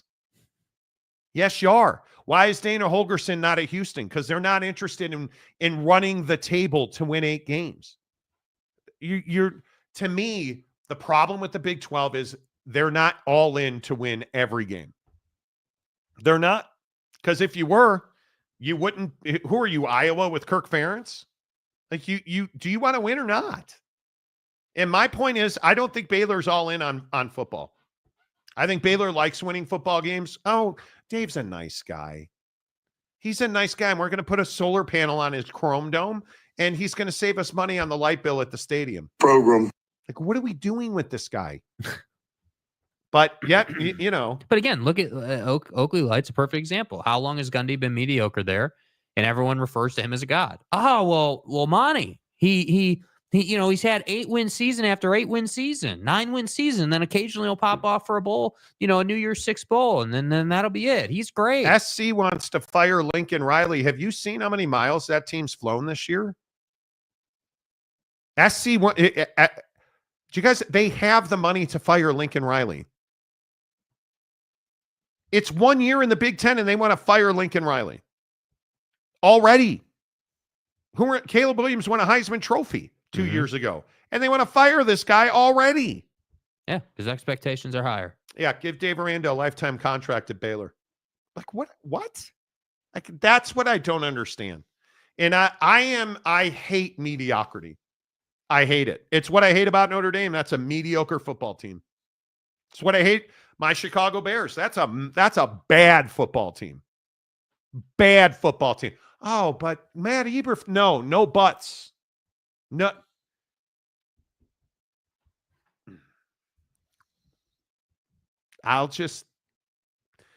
It's fine. Keep telling yourself a lie about how getting extension for Dave Aranda is a good thing. Like, you're either going in the right direction or you're going in the wrong direction. Because if you're standing still, you're not going in the right direction. And the fact that you think 8 wins is the right direction is a problem, bro. That's a crazy to me.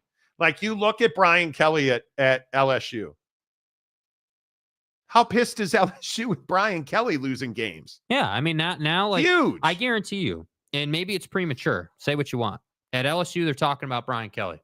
This season's over. It's disappointing. You're not what you should have been. It doesn't matter what you do. Nobody cares like what you did. It's not good enough. LSU, the expectation is you're in the college football playoff, and frankly, you're competing for a national championship. That's the expectation. And if you're not going to get it done, they'll find someone who can. And I think, and I'll probably get whacked for this as well because nobody here tells the truth about their teams.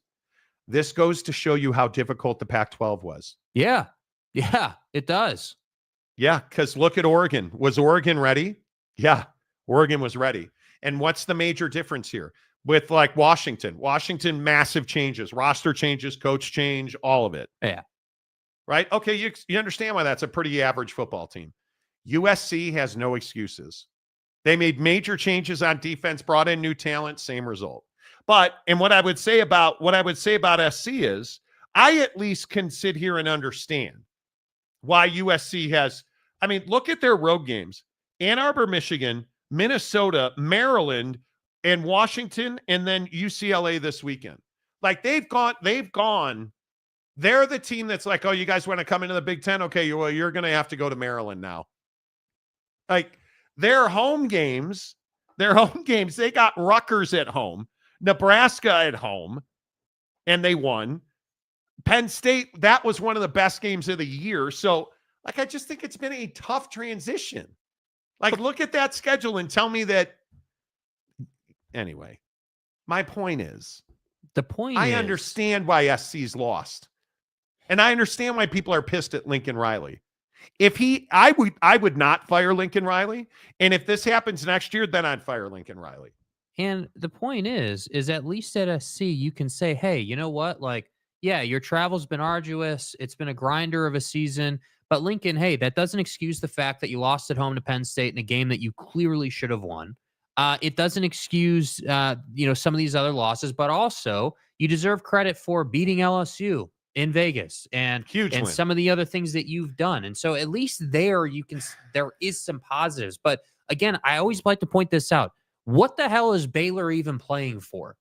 In week Nothing. 0, if you look at Baylor or anybody else really in the Big 12, I would even put Okie Light in this conversation, frankly. Like, what are you playing for? I don't know either, because nobody puts you there. And why did Ohio State and Michigan say, I'm not playing night games? I'm not taking the late window game at SC. Because they know when you travel across time zones and you're kicking off at 10:15 Eastern time and your kids are half asleep, you're going to lose those games. Yes. So that's why you don't see and you don't like. I would also ask, what time did they kick off at Oregon? Kicked off at 8:00 Eastern, right? They're not kicking off for the late game. I'm just telling you, these leagues are slanted that way. But at least I give USC, the reason I give USC credit, because I want to win and I want to beat the best teams on my path to victory. I've always believed in that in football. I want to see the best of the best every single week. That's why SC joined the Big Ten. SC wants to win national championships. And the money doesn't hurt, right? The money doesn't hurt. SC is the reason we are where we are. Yeah, pretty much. So is this a little bit of karma? Sure it is. You fire Lincoln Riley and you are going down a very wrong road. Yeah, I would agree that Lincoln's one of those guys. If you're going to fire him, you damn well better have a replacement that is as good, if not better, both reputationally and from a resume standpoint. Like, you can't fire Lincoln Riley and go and hire someone's sister's brother or whoever who's never coached a college football game. Like, you got to have someone that's, and that changes every year. The candidate pool changes every year. This coming off season is probably not a good off season to be firing your head coach, because there's not going to be you're probably not firing Brian Kelly. You're like there's not some laundry list of A1 top cut head coaches available. But you need to see what happens for Ohio State in the college football playoff. Like, you need to monitor the Ryan Day situation. You need to monitor all these different situations to go and get a guy who's better. Which is why I would agree. I don't think he's getting fired this season, but they're going to talk about it. Yeah. And I give Dan Lanning a lot of credit. I mean, what Dan Lanning's done at Oregon is nothing short of remarkable. And when did he win? When did he win all these games? Anybody? Transfer portal? That's when he won all these games. He didn't win all these games in, November, October, September, August. No, he won these games in December and February and March. He won these games after spring ball when Dylan Gabriel showed up at Autzen. But all those Big 12 coaches that everyone's defending in the comment section, they use the portal too, right? Apparently no, not. They don't. That's right. But Deion's a jackwagon. Yeah, Deion's the guy that's the buffoon of the Big 12. Come on, dude. There is no doubt that Lincoln Riley is the cream of the crop as far as the Big Ten goes right now. That program, he won the transfer portal.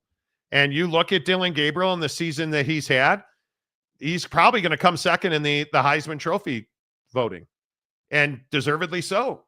Like, they've had a really good year.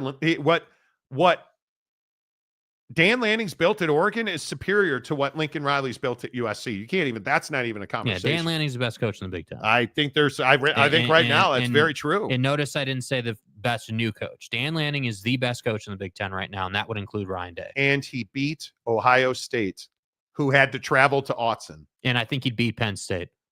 Yes, I would agree. I don't have any doubt about that. I would agree with that. And you want to play those games anyway. I could go on. G Joyner, take your mirror locks because both of you are full of shit this morning. Oh, Baylor might win 2 more, but there has to be a starting point, which is firing Dave Aranda, by the way. And I think these games have recruiting and transfer implications. So let me get this right. You think that Baylor might win 2 more, but you think keeping Dave Aranda is how you win recruits, and I'm full of shit? come on, dude. I need Miralax because you think Dave Aranda is the guy I don't want Dave Aranda sitting in my living room as anything more than a defensive coordinator who I'd have him on any football team I coached as my defensive coordinator. You're out of your mind if you think that keeping Dave Aranda was a recruiting win. You are out of your mind. Yeah, you're going to have to explain how that works, dude. That's I don't know. wild. I don't know. Like, this is soccer writer material right here. I don't know how you look at Baylor and you look at the talent you don't have that's gone other places in the Big 12. That's wild. And say that Dave is a recruiting win and that you might win 2 more games. You want to know what the reality is, dude? Nobody gives a damn if you win 2 more games because we're too busy talking about Colorado and BYU winning games that they had no business winning. That's the problem. Like, you should be upset that in a time when the Big 12 has been flipped on its head and, you've got Utah, Oklahoma State, Texas Tech, hell, even TCU and K-State, all underachieving. Do you understand you lost to the 4 best teams in the Big 12? Like, you're not even close right now, dude. And you want to say that we're full of it? Come on now. You lost at Utah, which doesn't look like a very good loss right now, even though you ended Cam's career. You lost at Colorado. You lost at home against BYU. You lost at Iowa State. And your wins are Air Force and Tarleton, Texas Tech, Oak State, TCU, and West Virginia. So what's the great win? Come on. That should have allowed Dave to keep his job. And you're going to finish at Houston and Kansas. Dude, anybody defending Dave Aranda as like some great coach, I don't know what Baylor team you're watching. You understand, just so we're on the same page about the recruiting point. Good Christ. You understand, you can go find this for yourself. This is all over the internet. Dave in the preseason this year quite literally said that he has tried to implement being a machine with like being in the facility and preparation, and that he leaves all the media and all the personnel stuff, like being nice to people, to his coordinators. He's not interested in talking to people. He's interested in just getting ready for football games. Like, that's the kind of guy you're talking about here, man. And I appreciate the tenacity in getting prepared for a football game. But the fact is that preparedness or that effort to be prepared isn't translating into enough wins for anybody to care. It's what I say about people that are like, oh, they're going to win 8 games. Okay, great. And that will do what? That'll do what? Like 8 games what is 8 wins? Like, you lost to the good teams and you beat the bad teams. Congratulations. Yeah, nice job, dude. That's why this conference, and I will just continue to say this, and I know that I don't really care what other people think. This conference will be a mediocre conference until every team in this league does everything they can do to win football games. As simply as I can say it. If you are not desperate to go undefeated every single year, don't show up. Don't go to spring ball. Don't enroll early. All I want to do is win every single game. We show up. And You're just happy with, oh, Baylor's going to win out and win 8 games. Oh, congratulations. Enjoy that shitty ass bowl game you're going to. Cool, bro. The Miralux Bowl. Like when did it become okay to be a really mid-level average ass football team? Who's paying for that? Everybody at Oak State, everybody at Texas Tech, everybody at Baylor. Yeah, who's paying for it? Baylor's paying for it. Like, you just extended this guy. Sometimes this is what I don't understand. Do we not care about wins and losses? If there's a BYU fan who is not really pissed at Aaron Roderick right now, I don't know why you're a fan of football games. I understand Mom and your Aunt Shirley hanging out being like, oh, BYU, shucks, boys, nice try, though. Okay, cool. They're going to go back, and they're going to get their chai tea lattes with 2 shots of caramel, not caramel. Right. Their caramel in the drive-thru this morning. Congratulations, right? And they're going to bitch about their coffee. I'm sitting here bitching because the Chicago Bears couldn't kick a field goal again for the 3rd time this year.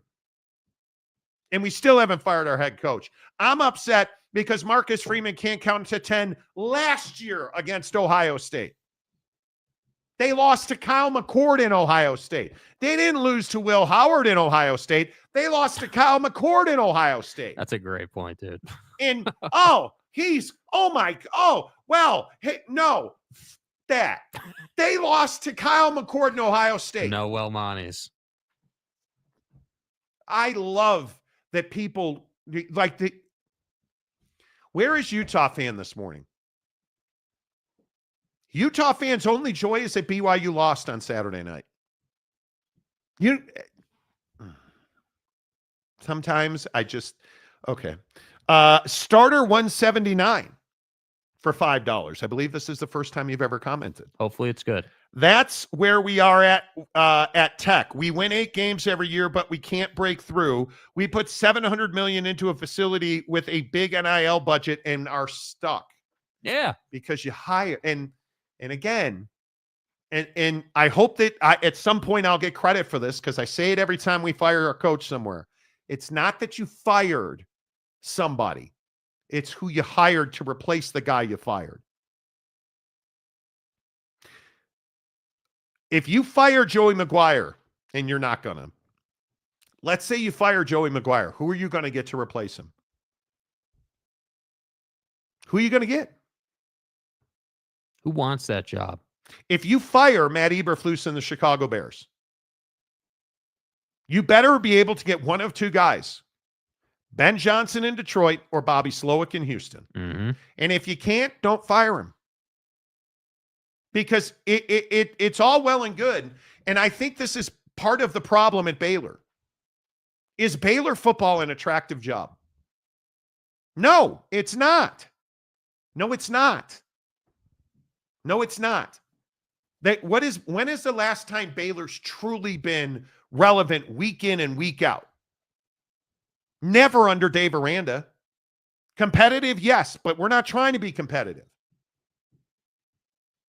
But apparently 8 wins with their schedule is lifetime contract. Again, Indiana. I understand why Indiana extended Kurt Cignetti for like a half-life because you've never been relevant in football. Now you are. I don't think any of us believe that they're one of the 12 best teams in the country. I certainly do not. But when is the last time they were top 5 in anything? I don't remember. It may have never happened. May have never happened. Mayor Hilarious, a member for 22 months. Yeah, as a BYU, of course I'm pissed. They played awful against Kansas, but maybe this will light a fire under the belly and they'll come out and smoke ASU. It better.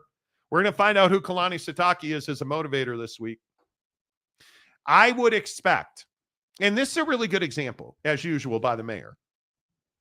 I would expect the detail in preparation this week to show up on the practice field and then show up in Tempe. I would expect guys not to be dropping passes. I would expect Jake Retzloff to be a significantly better quarterback than he was against Kansas. I'd expect that because you beat Kansas. Again, if you're just tuning in, talking about BYU and Kansas, every statistic paints a picture of a BYU win. They don't keep stats on play calling. They don't keep stats on really terrible throws. They don't keep stats on really poorly timed drop passes. How many routes are we going to run? And we talked about this last week. Yes. How many routes are we going to run that's a yard and a half short of the first down marker on fourth down? Yeah. Not paying attention to details. And I believe that was Chase Roberts. It was. Yard and a half short. How is that even possible? Yeah. And I think that, it's what I say about, again, this is going to piss BYU fan off, but right now you look like a mediocre team. You're 9-1, and you look like you don't pay attention to detail, and you look like you don't know how to execute. That's what you look like nationally. Yeah. And that's the problem is that you're going to go and play a team in ASU that is just as tough, if not tougher than you, and wants to beat you up running the football. And so when you talk about attention to detail and preparing for this game, the thing I think about is gap integrity and making the tackle 2 yards in and not letting Cam Scatterbo get to 5-6 yards on you. That's what I think about. I don't want to see this ASU team turn around and hand it off 35 times on Saturday and you give them 5 yards a carry. That doesn't work if you want to go to the Big 12 championship game and have any chance. I think Baylor's the perfect example of these conversations. Like, it is shocking to me that they extended Dave Aranda. I don't. The difference is at schools like Baylor, with all due respect, philosophically, you don't care about winning a national championship. Not in football. Not only do you not care in football, agreed. In basketball, it's a different story. But in football, you don't care enough to say, hey, it's not good enough, Dave. You don't care enough to say, yeah, Sawyer Robertson is just nice kid, solid little good quarterback, but not good enough to like go out and win us some ball games when we're really struggling. Not good enough to get us over the hump. Not probably what and especially when your president is the one trying to get everybody at the table to talk about forming a super league. Yeah, sending a panic button letter to all the conference commissioners and leadership. Come on, dude. Yeah. Baylor screams of an institution and a fan base that wants so badly to say that they're having a good season, and that's just not the case, bro. It's just not. It's not. UW fan Jim, relax, Monty. I wasn't even defending Aranda, but you're rooting for Baylor to win 8 games, and you think that's significant. That's the low bar. Do you guys like BYU? BYU winning 8 games with all of the challenges that they face even before they recruit a kid is incredible. Being 9-1 is incredible. It's unbelievable, unthinkable. But why isn't Kalani going to be the coach of the year? Because Deion Sanders has real expectations. So you put Deion Sanders at Baylor. Do you think he's trying to win 8 games and that would be an incredible season? Nope. Deion Sanders has one goal: win every game and go to the college football playoff. That's one goal. And the difference is, and this is what all the Baylor Miralax guys don't want to talk about, is nobody wants to play for Dave Aranda, dude. Nobody wants to play for half of these coaches. Why do you think Deion has had so much success so far? Like, it's taken him less than 2 seasons to be in contention to win the Big 12. It's SMU agreeing to take no money from the ACC. Yeah, which from SMU's side, again, hey, great. All due respect to SMU, that looks like a pretty good move. Like, that's, like, I criticized him, but hey, you're now in contention to win the ACC. You're now looking at making money through the college football playoff. Like, that's worked out for you. But for the ACC, that's a terrible move. It's a terrible move. You look like a clown conference, bro. You look terrible. Awful. Yeah, like that is, yeah. Jeff Seal. Baylor was so bad for all those years in the Big 12. 8 wins is gold. I guess so. I just am, I don't know. Maybe it's just Red Ass Monday. Maybe instead of I told you so Monday, it's Red Ass Monday. What it is it's frustrated that the Big 12 doesn't have a high enough bar of success Monday. Every single Monday we sit here and we talk about, hey, well, half this conference, 3/4 of this conference right now this year, nobody cares about, nobody's watching, and they're not relevant in the conversation. And I love Kyle Whittingham. You're not relevant. I'm not watching the Utah game for Utah. I watched it for Colorado to see how they'd handle that defense so we could project forward into the college football playoff. But I'll say the same thing. Apply the Aranda theory to Kyle Whittingham. Kyle Whittingham was going to be disappointed if they didn't win a conference championship and go to the college football playoff this year. The bar was not, oh, wow, they won 8 games. Wow. Man. Somebody get Mr. Clean a contract extension. In addition to that Ram truck. That's crazy to me. I think it's Dave Aranda is a really good defensive coordinator. I would have him on any college football team as a defensive coordinator. That guy can't be your head coach, and then you make the argument that you're doing everything you can do to win a national championship. It just doesn't work that way. It's why I talked about Kirby Smart earlier. Kirby Smart's like, I don't know what they're looking at. I don't know what they're looking at either. I truly do not know what you're looking at in the Big 12. And by the way, I'd also point out with the Kirby situation, just as a little tidbit here, just to point out the advantage the SEC has. Kirby's saying that to Laura Rutledge, dude. Kirby's saying that to the biggest network in TV after he just throttled Tennessee. Like, the SEC has that, like, publicity, like, opportunity advantage. But wait. Where does that start? That starts with your commissioner going on a podcast saying, I'm not going to lower myself to your standard. Yeah, it's not on me to come back to earth. Right? That's the thing that is so crazy to me, is that you have a guy in Greg Sankey who you all hate and think he's the devil. But wouldn't you love Brett Yormark to say this? I don't want to dumb down the Southeastern Conference to be part of some Super League notion with 70 teams that some people speculate would happen. They want to be us, and that's on them to figure it out, not on me to bring myself back to earth. Like, God, I wish Brett Yormark would say that. My God, I wish Jim Phillips would say that. I wish Tony Petitti. I wish Tony Petitti would say that. Yeah. And the problem is that, you know why Jim Phillips and Brett Yormark can't say that? Because they don't have the balls to back it up. You can't. The SEC's and here's what's terrifying. There's a real good chance the SEC's the best basketball conference in the country this year. Which, dude, if that takes place, and it's my favorite. One of my favorite things is burn the boat. Burn the boats. You want to build the island? Burn the boats, because then there's nowhere to go. They burned the boats long ago in the SEC. They want to be the best, and the only measure of success is, are you the best team? Are you the best conference in the country at football and basketball? Oh, you're not? Okay, time to go back to work. Yeah, and that's the hard part is, like, at least in the Big 12, I can sit here and say, oh, well, the Big 12 is a super competitive basketball conference. Competes with the SEC again, the ACC has been super inconsistent in my opinion as far as basketball is concerned. Like at least in the ACC, you have the advantage of UNC and Duke battling each other every year, and you get that free publicity.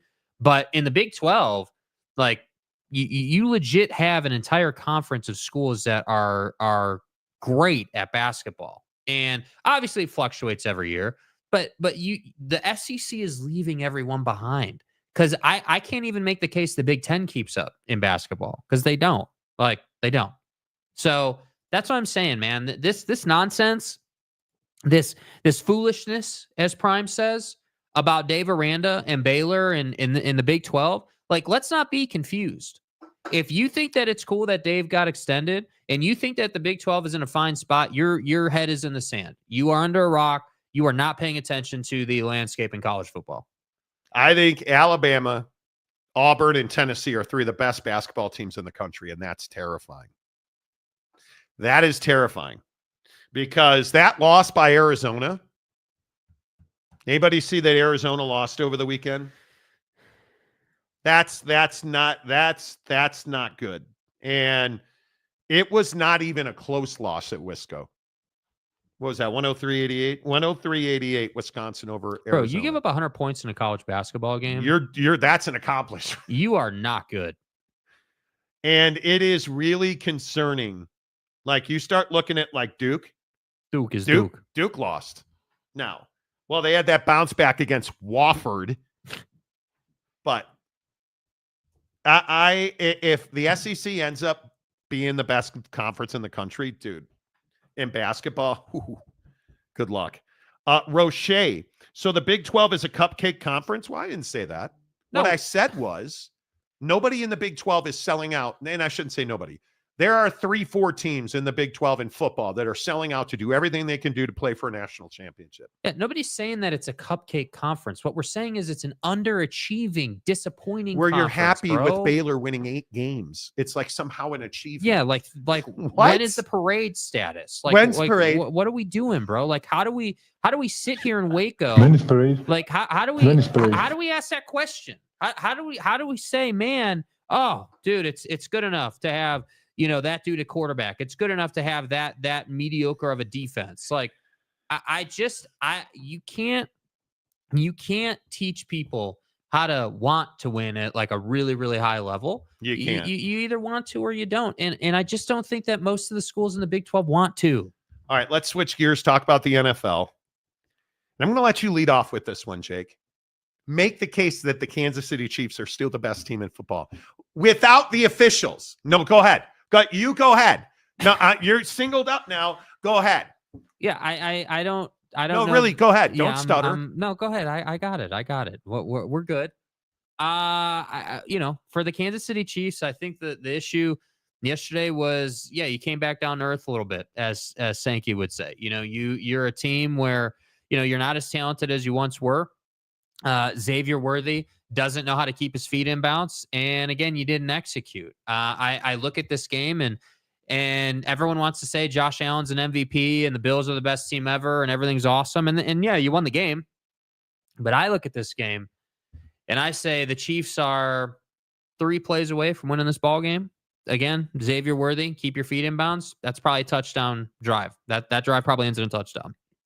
You know, you look at the fact that the Kansas City Chiefs, everyone wants to say that, they get all this help from the officials. Okay, you didn't get help yesterday from the officials. Everyone wants to say that's why you lost the game. It's not why you lost the game. You lost the game because you didn't execute and you didn't make the plays you need to make. It's pretty much that simple. And frankly, I don't think you're married enough to the run to beat a team like Buffalo. Buffalo is a physical defense. They want to punch you in the mouth, and that's exactly what they did. So to me, you can sigh and you can blame it all on the officials and use the officials as an excuse. The reality is the Chiefs were right in position again to win that game, bro. The Chiefs haven't been one of the best teams in football this year. They've gotten so much help.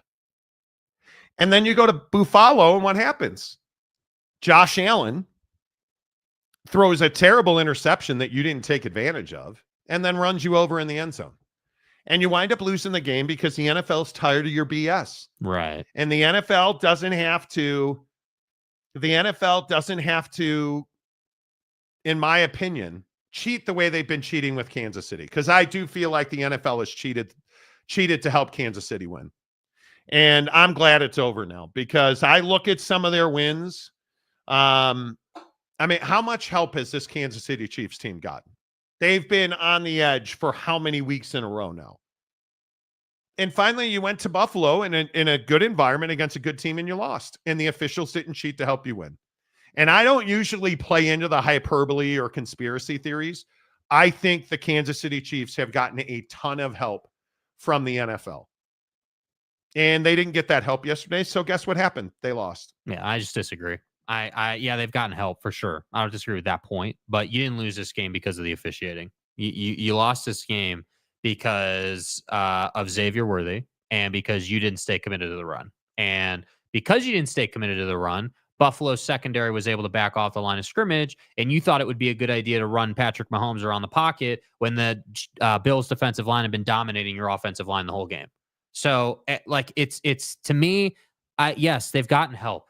You didn't lose yesterday, though, because of the officiating or lack of help from the officiating. That's just the public perception. You lost yesterday because you didn't do your damn job in the game. And And frankly, what we need to be talking about is Patrick Mahomes' poor decision-making early in the game that put his team behind. And that's what I'm surprised nobody seems to be talking about anywhere. I think Travis Kelce's decline is being undersold. Yes. I think that Patrick Mahomes looks like a guy who needs to miss the playoffs. I think that's a cat that needs a full off season of recovery, and that's very difficult to get when you're trying to three-peat. And I have a lot of respect for the fact that the Chiefs are on the verge of three-peating. I think that's unheard of. In the modern era of this NFL, we haven't seen that in a very long time, back to Tommy and the Patriots. Right. But I think that the NFL loves this storyline, and at some point, talent's going to win out. And I think that Patrick Mahomes played one of the worst games I've ever seen him play as a pro yesterday. Yeah. I think Travis Kelce is washed, and I think that they don't have a running back that they can count on. And Kareem Hunt is a good thunder and lightning type back. I don't want him carrying the ball 15 to 20 times a game. And clearly neither do they. But I think Kansas City's got a lot of flaws right now. And it's not early anymore, folks. We've played 11 games in the NFL. It is not early anymore. We are a week away from Thanksgiving. It's not early anymore. Mm-hmm. And teams really are, you at this point of the year start to get exposed because guys are really feeling themselves. There's a lot more injuries now. The game is slowed down a little bit. You have to execute at a higher level. You go to Buffalo, that's a tough place to win. That is a tough place to win. But I would also point out, I think Josh Allen's a good quarterback. That interception he threw was terrible. Yeah, egregious. But I don't think that they're any kind of world beater either. Like they're sitting there talking on the broadcast about how he's done a much better job of limiting the turnovers, and the stats say that he's really gotten rid of the bad interception, but it showed up yesterday. Like I would agree. It didn't show up 3-4 times yesterday, but it still showed up. And so that's why me personally, I really struggle with the idea of like, hey, they only lost because they didn't get the calls from the officials. Are they 9-1? I believe it is. Largely due to the officials? Yes. There were several games where they got breaks that gave them another opportunity that they then went and capitalized Don't call on. offsides. Don't call false starts. Don't call holdings. Right. Yeah.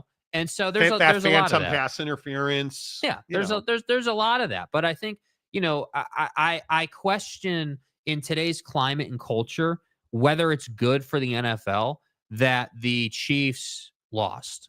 I'm not sure. When you look at how, the ages of people, like millennials are all over this story. I'm not sure that Gen Z is all over this story. I'm not sure. I'm not sure if it's good for the league that the Chiefs lost. Like it's good for guys like us. I think it's super compelling. That was a great football game. It'll be really compelling. Hopefully these two match up again in the playoffs. Like it's everything you want that way. But I don't know, man. I think the hard part for the NFL is there was a clear, drastic difference in how that game was officiated versus how all the other Chiefs games were officiated. Right. And I think maybe what the NFL is saying to itself, again, just my opinion, the NFL, I think, said to itself yesterday, hey, we got Kansas City at Buffalo, primetime afternoon slot, huge game, going to do big numbers. This has to be officiated fairly. We wouldn't mind a field goal loss for the Chiefs.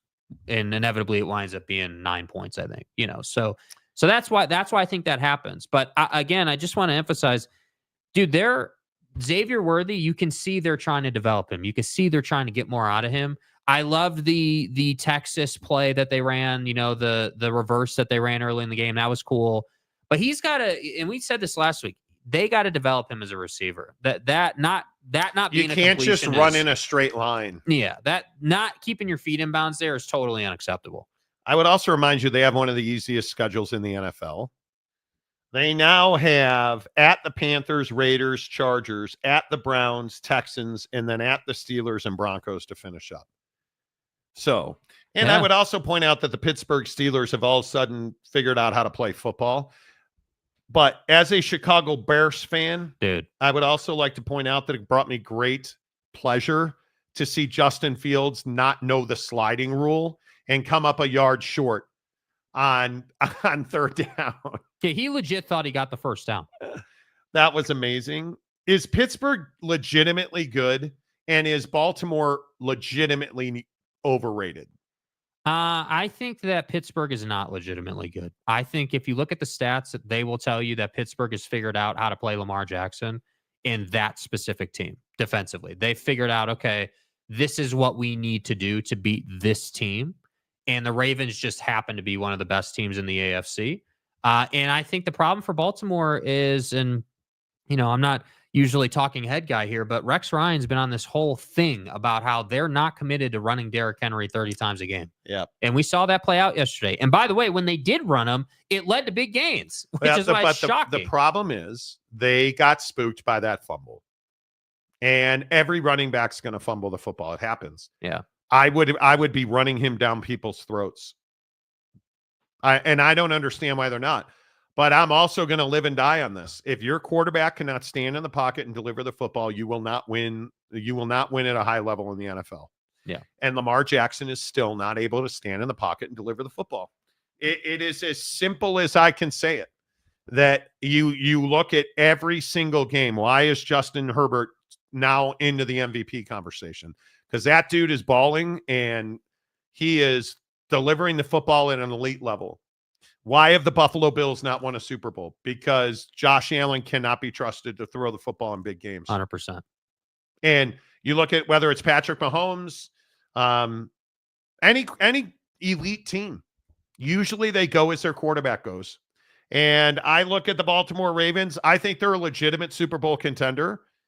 And I think you're going to have a very tough time with Lamar Jackson as your quarterback winning a Super Bowl.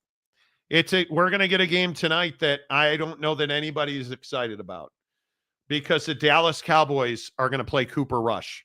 And I love how Cowboy fans hate Dak Prescott, but now you're seeing why Dak Prescott is not the problem in Dallas because Cooper Rush cannot operate an offense. Nope.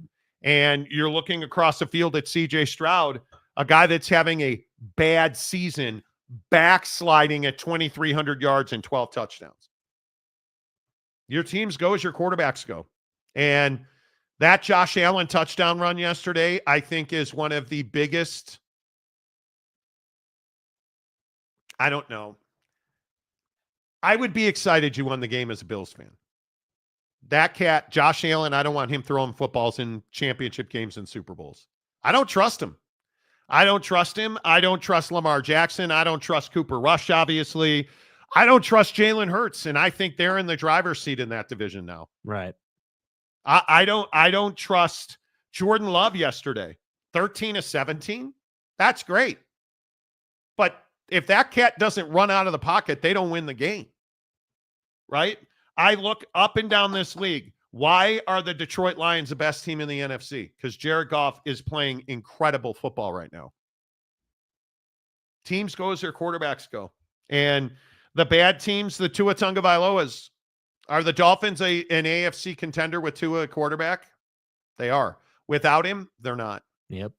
It's not rocket science. So how do you think the Baltimore Ravens are legitimately a contender in the AFC? I think they're a contender in the AFC. I think as far as getting to the Super Bowl, though, that's where I have my doubts. I think that, I think you're right. I think they saw him fumble that football and they immediately, like you saw a shift away from running the football. But as a play caller, and this is the thing, maybe this is why I'm not an OC and not a play caller in the NFL or at the college level, but like every football team has like core fundamentals that they are known for, right? Their brand.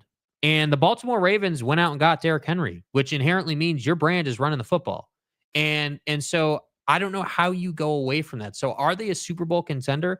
I wouldn't say they're a Super Bowl contender now. I think they're a contender to go to the AFC Championship game. I don't think you're winning that game unless you commit to running the football and you commit to working off of that. Because again, I'll just keep saying it. When you run the football and then you run play action, you're going to have opportunities to win a ball game. But they don't do that. And I love that Josh Allen ran that ball into the end zone. That's a hell of a play. Jim Nantz saying it's the play of the year in the NFL. Okay.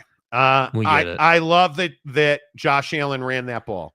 And I love that he is a tough SOB. You're not winning a Super Bowl with that kind of play.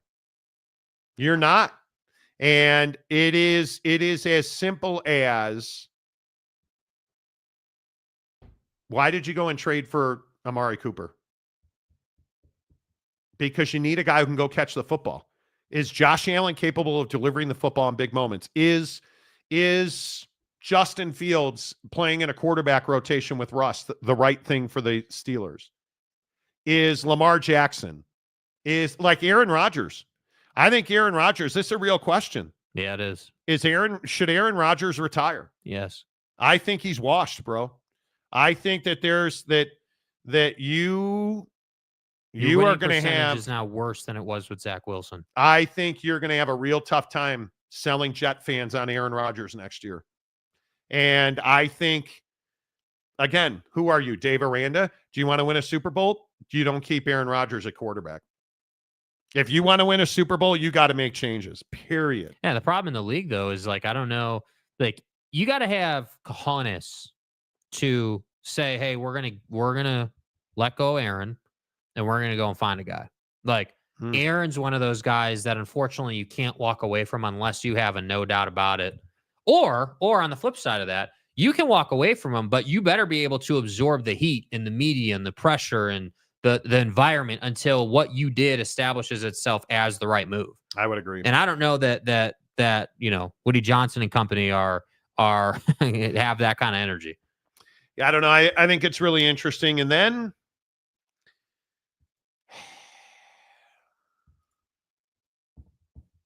I have to talk about the Chicago Bears. I don't know what to say. Another week. My guy played well. My goddamn quarterback played really well. And it's unfortunate that you finally get the kind of performance we've been waiting for out of Caleb Williams for a month. And the damn kicker can't make a field goal. And no blow up on the offensive line this time. You blocked. Cairo Santo had a low kick. Blocked. The Bears lose again. And I think you've lost now 11 straight times to the Green Bay Packers. And it's great. You ran for 179 yards, threw for 212 more. You got development out of the quarterback. Cole Kmet actually had 3 catches. Rome had 6. DJ had 7. Spread the football around. And the goddamn kicker can't make a field goal. Yeah. And it's just this is who are you, Dave Aranda at Baylor? See, now you guys made it a thing. Yeah, now it's a thing, bro. You can't have Matt Eberflus continue to coach his team. Because now it's not the defense. Now it's not the offense. Now special teams lost you a game. Had the game, and Matt Eberflus, for whatever reason, chose to burn clock instead of trying to pick up more yards. You explain that, because I can't. Your quarterback was operating. DeAndre Swift was actually running the ball well. You had anything you wanted in that moment, and you chose to burn the clock. And the kicker felt like he had to drive the ball. One of the most accurate kickers in the NFL. Yeah. Felt like he had to drive the ball. And you lost the game. And yet, Matt Eberflus is going to come out and talk about how he did a lot of good things. Defense looked better. Caleb, really impressed with the work that the new offense put in. Well, we're going to have meetings. We're going to figure out what we got to improve on. We're going to have conversations, and we'll see you next week. It's at some point. And again, it's what we always talk about every Monday on the show. The Bears aren't going to fire anyone at the head coaching level or above until after the season's over. And, I think that Eberflus is a coordinator. He's got it written all over his forehead. The way he behaves, the way he goes about it, his energy. He's not a head coach, and that's fine. That doesn't make him a bad dude. Didn't turn the ball over. Like, you had a good week this week overall. Can't blame the offense. Cannot blame the offense. This time it is head coaching and kicker. And it in a division that, man, just would have been nice to feel good about the Bears for a week. We don't get nice things as Bears fans. Yeah, it would have been nice, but it is what it is. Yeah. Like, it's wild to me that you gotta, because there's no way to slice it. Like, you look at the young quarterbacks in this league and you start to ask yourself, well, Jaden Daniels is backsliding a little bit. League's kind of catching up to what they do. You look at Bo Nix yesterday, phenomenal game yesterday. Mm-hmm. Caleb Williams, really good game yesterday. Anthony Richardson, improvement. Really good game yesterday. And I would say, Bo Nix, I'd rather have Caleb Williams. Anthony Richardson, I'd rather have Caleb Williams. Mm-hmm. Jaden Daniels, I'd probably rather have Jaden Daniels. That's about it. Drake May, I'd rather have Caleb Williams. Yeah. And yet the kicker can't make a kick. And we're going to have this conversation for another week. Is it Caleb Williams or is it the offense? That's going to be the conversation in Chicago this week. Why have you not fired Matt Eberflus? And is Caleb Williams a franchise quarterback? And it's wild to me. Yeah, I think that Caleb's a franchise quarterback. I have no question. Yeah, I think he's got all the talent in the world. He is the perfect example of the modern day NFL quarterback. Can move, can throw from different arm slots. And the details. Yeah. The details. And I think I get Rome Odunze yesterday, I give him a lot of credit. Ran far better routes. Like you could see the detailed preparation that the offense put in this week because you weren't coming up a yard short on third downs. Yeah. Rome Odunze, not like one of the biggest concerns about Rome Odunze has been he doesn't run a route. He just kind of runs out there and then he drifts.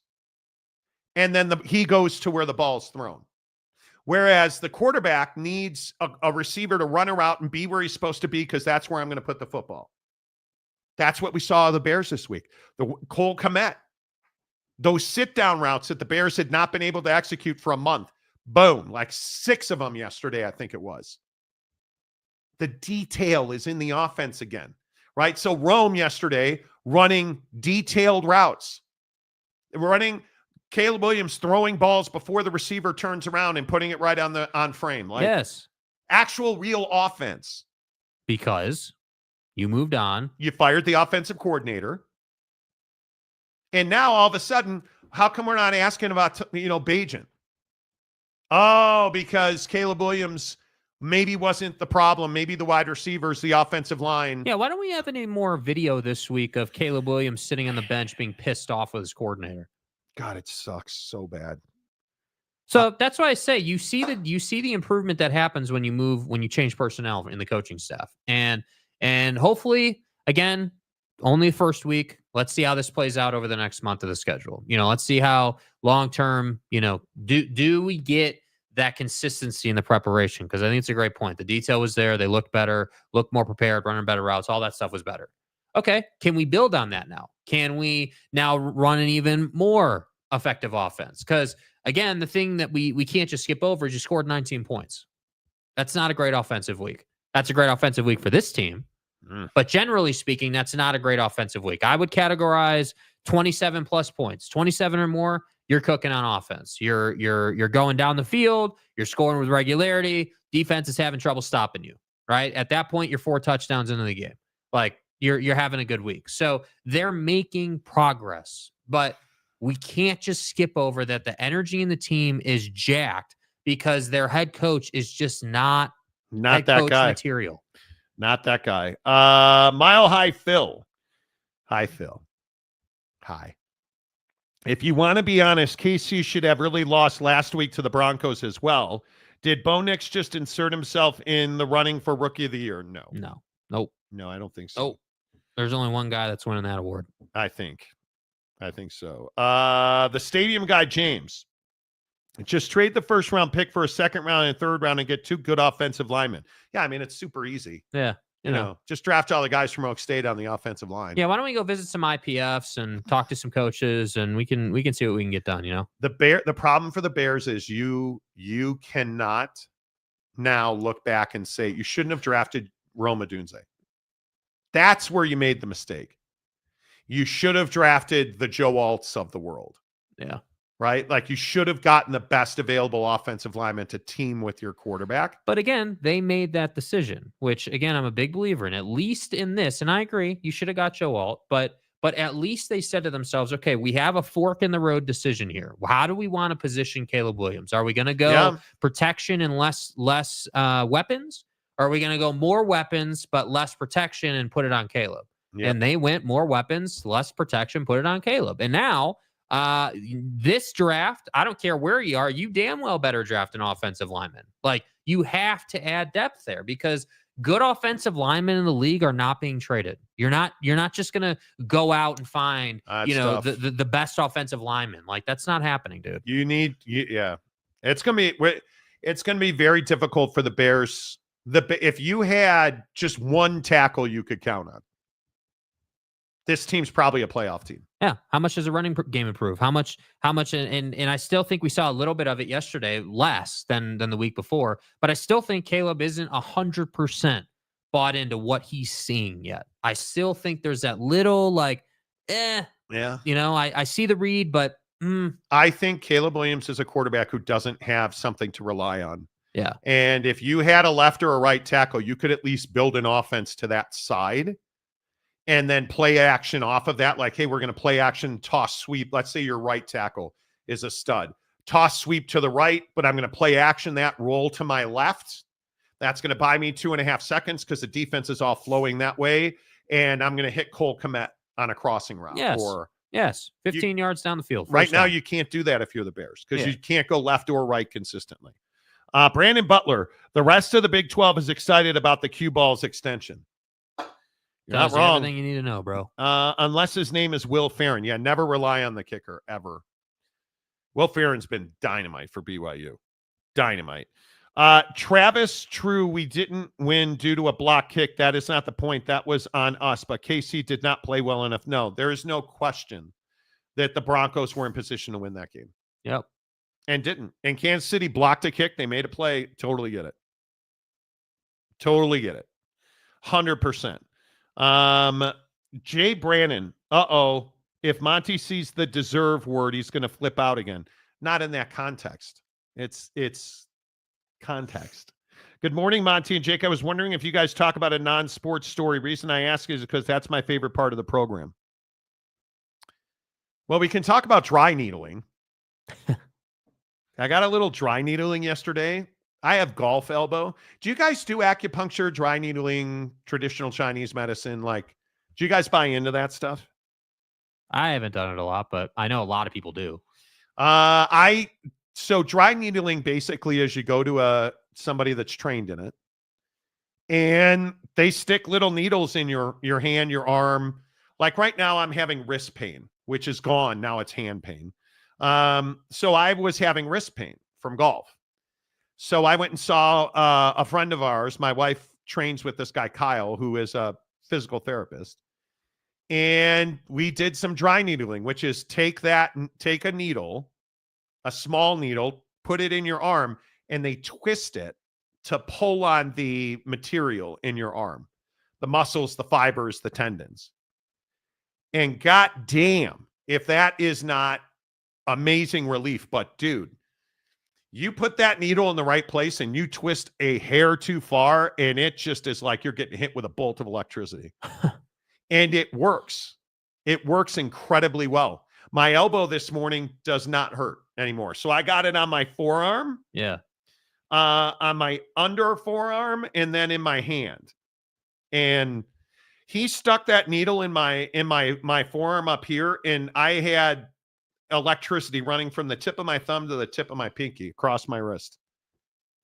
But my elbow and my forearm don't hurt today. Now, I've been dealing with wrist pain down the side of my wrist from golf.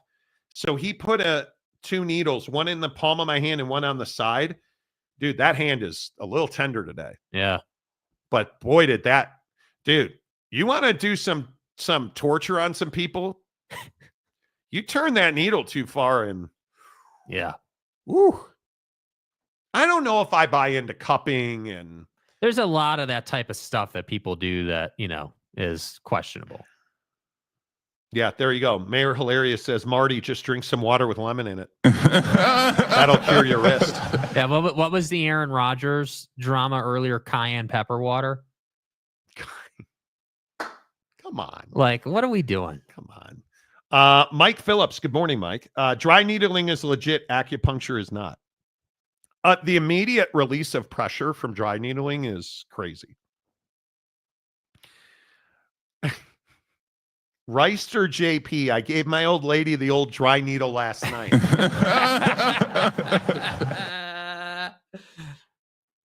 Well played, sir. Well played. You know, Stymie says, I tried the needle thing, turned into a heroin addict. Well, a heroin addiction. Okay. That tends to happen. Don't think I didn't Things think got about serious. it. I got some dry needling in my shoulders. It was the best, but the worst at the same time. Yeah, it is. It doesn't, you don't feel the needle go in, or at least I didn't. But he starts turning the head of that needle, dude.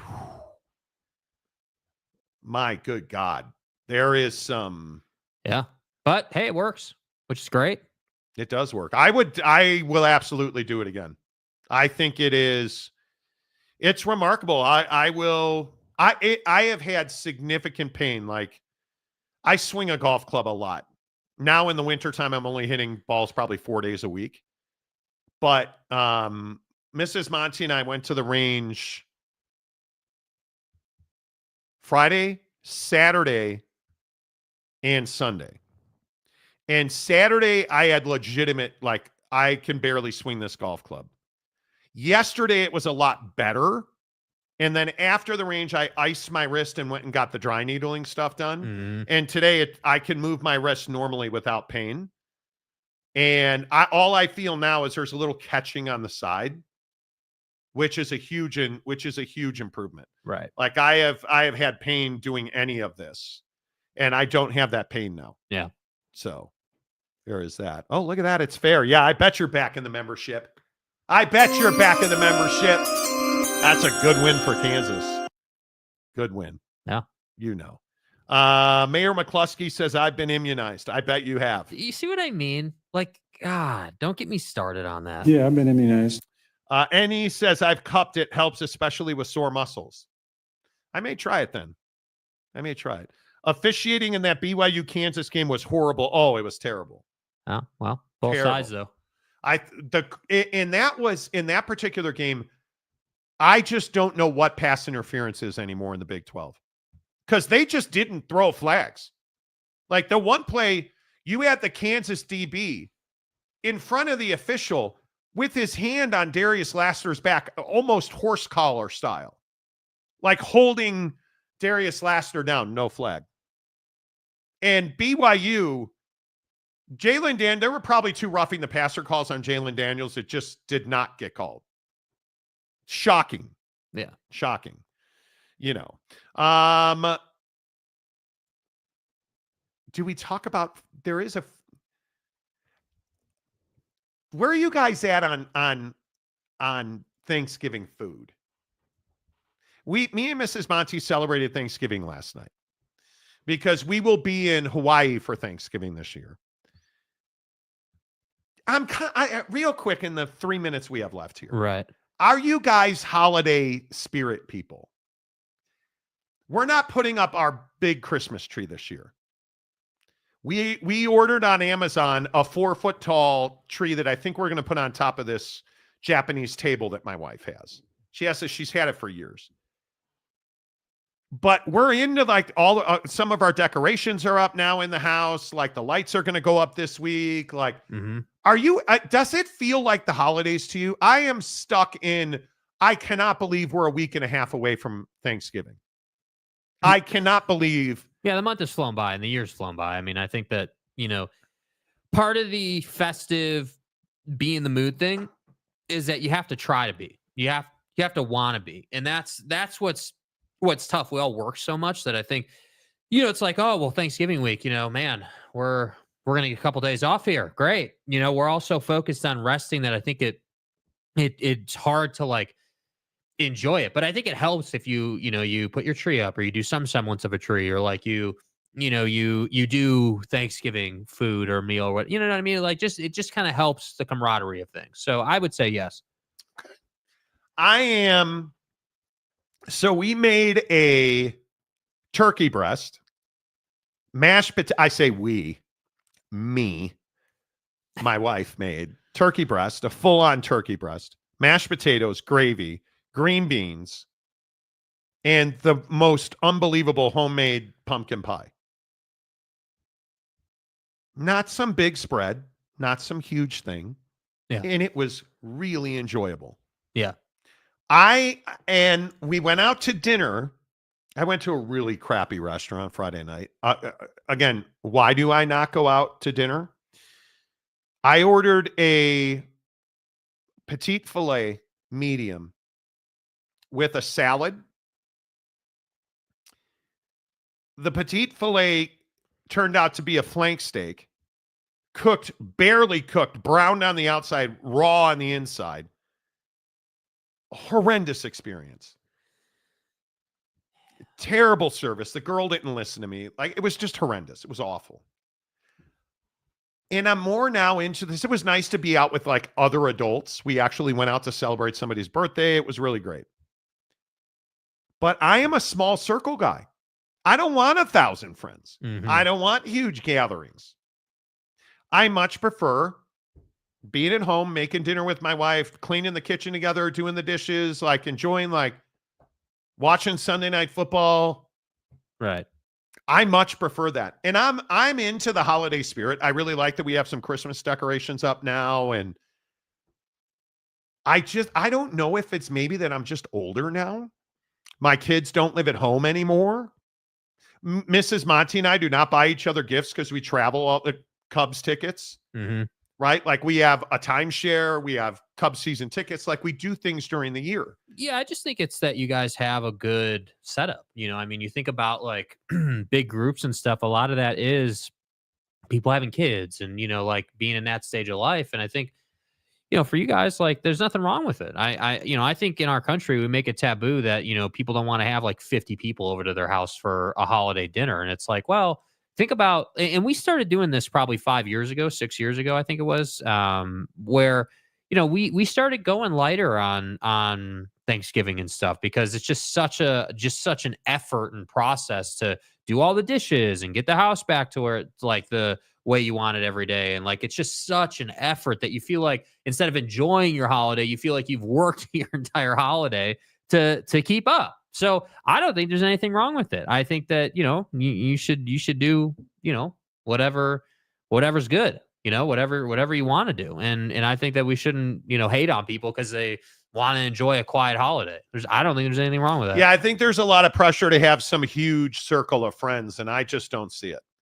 It's just not how I want to operate. Like, I like having friends and I like talking to people occasionally, but I think the retail pressure that happens at the holiday season, if you have young kids, I totally get it. Yeah. But I am not into the whole thing of, hey, let's buy each other $1,000 in gifts. I just am not there anymore.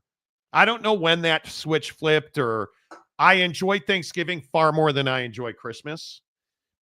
I think that we have absolutely hijacked Christmas into a for-profit business. And I think Thanksgiving should be far more about the people you're surrounded by than the gifts they're giving you. Mm-hmm. And totally agree. That to me that's what the holidays should be about, reconnecting with people, because it goes by so fast, right? And then you're right back to get up at 4 a.m., go to bed by 10, get up at 4 a.m., like, and the days just come off the calendar. Yeah. You have to experience things. So anyway, speaking of non-sports, that's kind of where I was. And, Travis, Thanksgiving is best, food, football, and no gifts to buy. Why do we feel the pressure to buy people gifts? I don't understand it. That I totally don't get. Yeah. I love the traveling in lieu of gifts move. We do that too.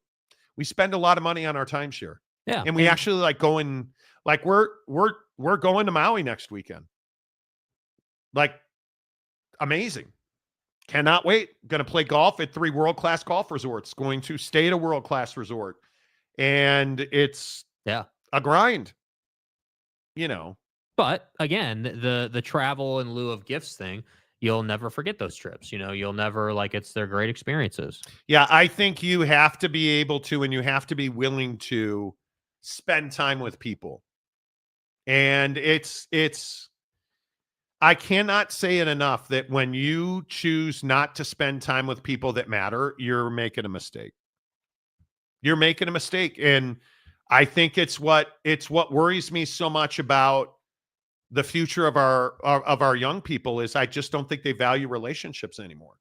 I don't think they value the interpersonal connection that you get with people in important times, creating memories. Yeah. I think we've lost that in our society. There endeth the lesson. Thanks for being here. Happy Monday to you.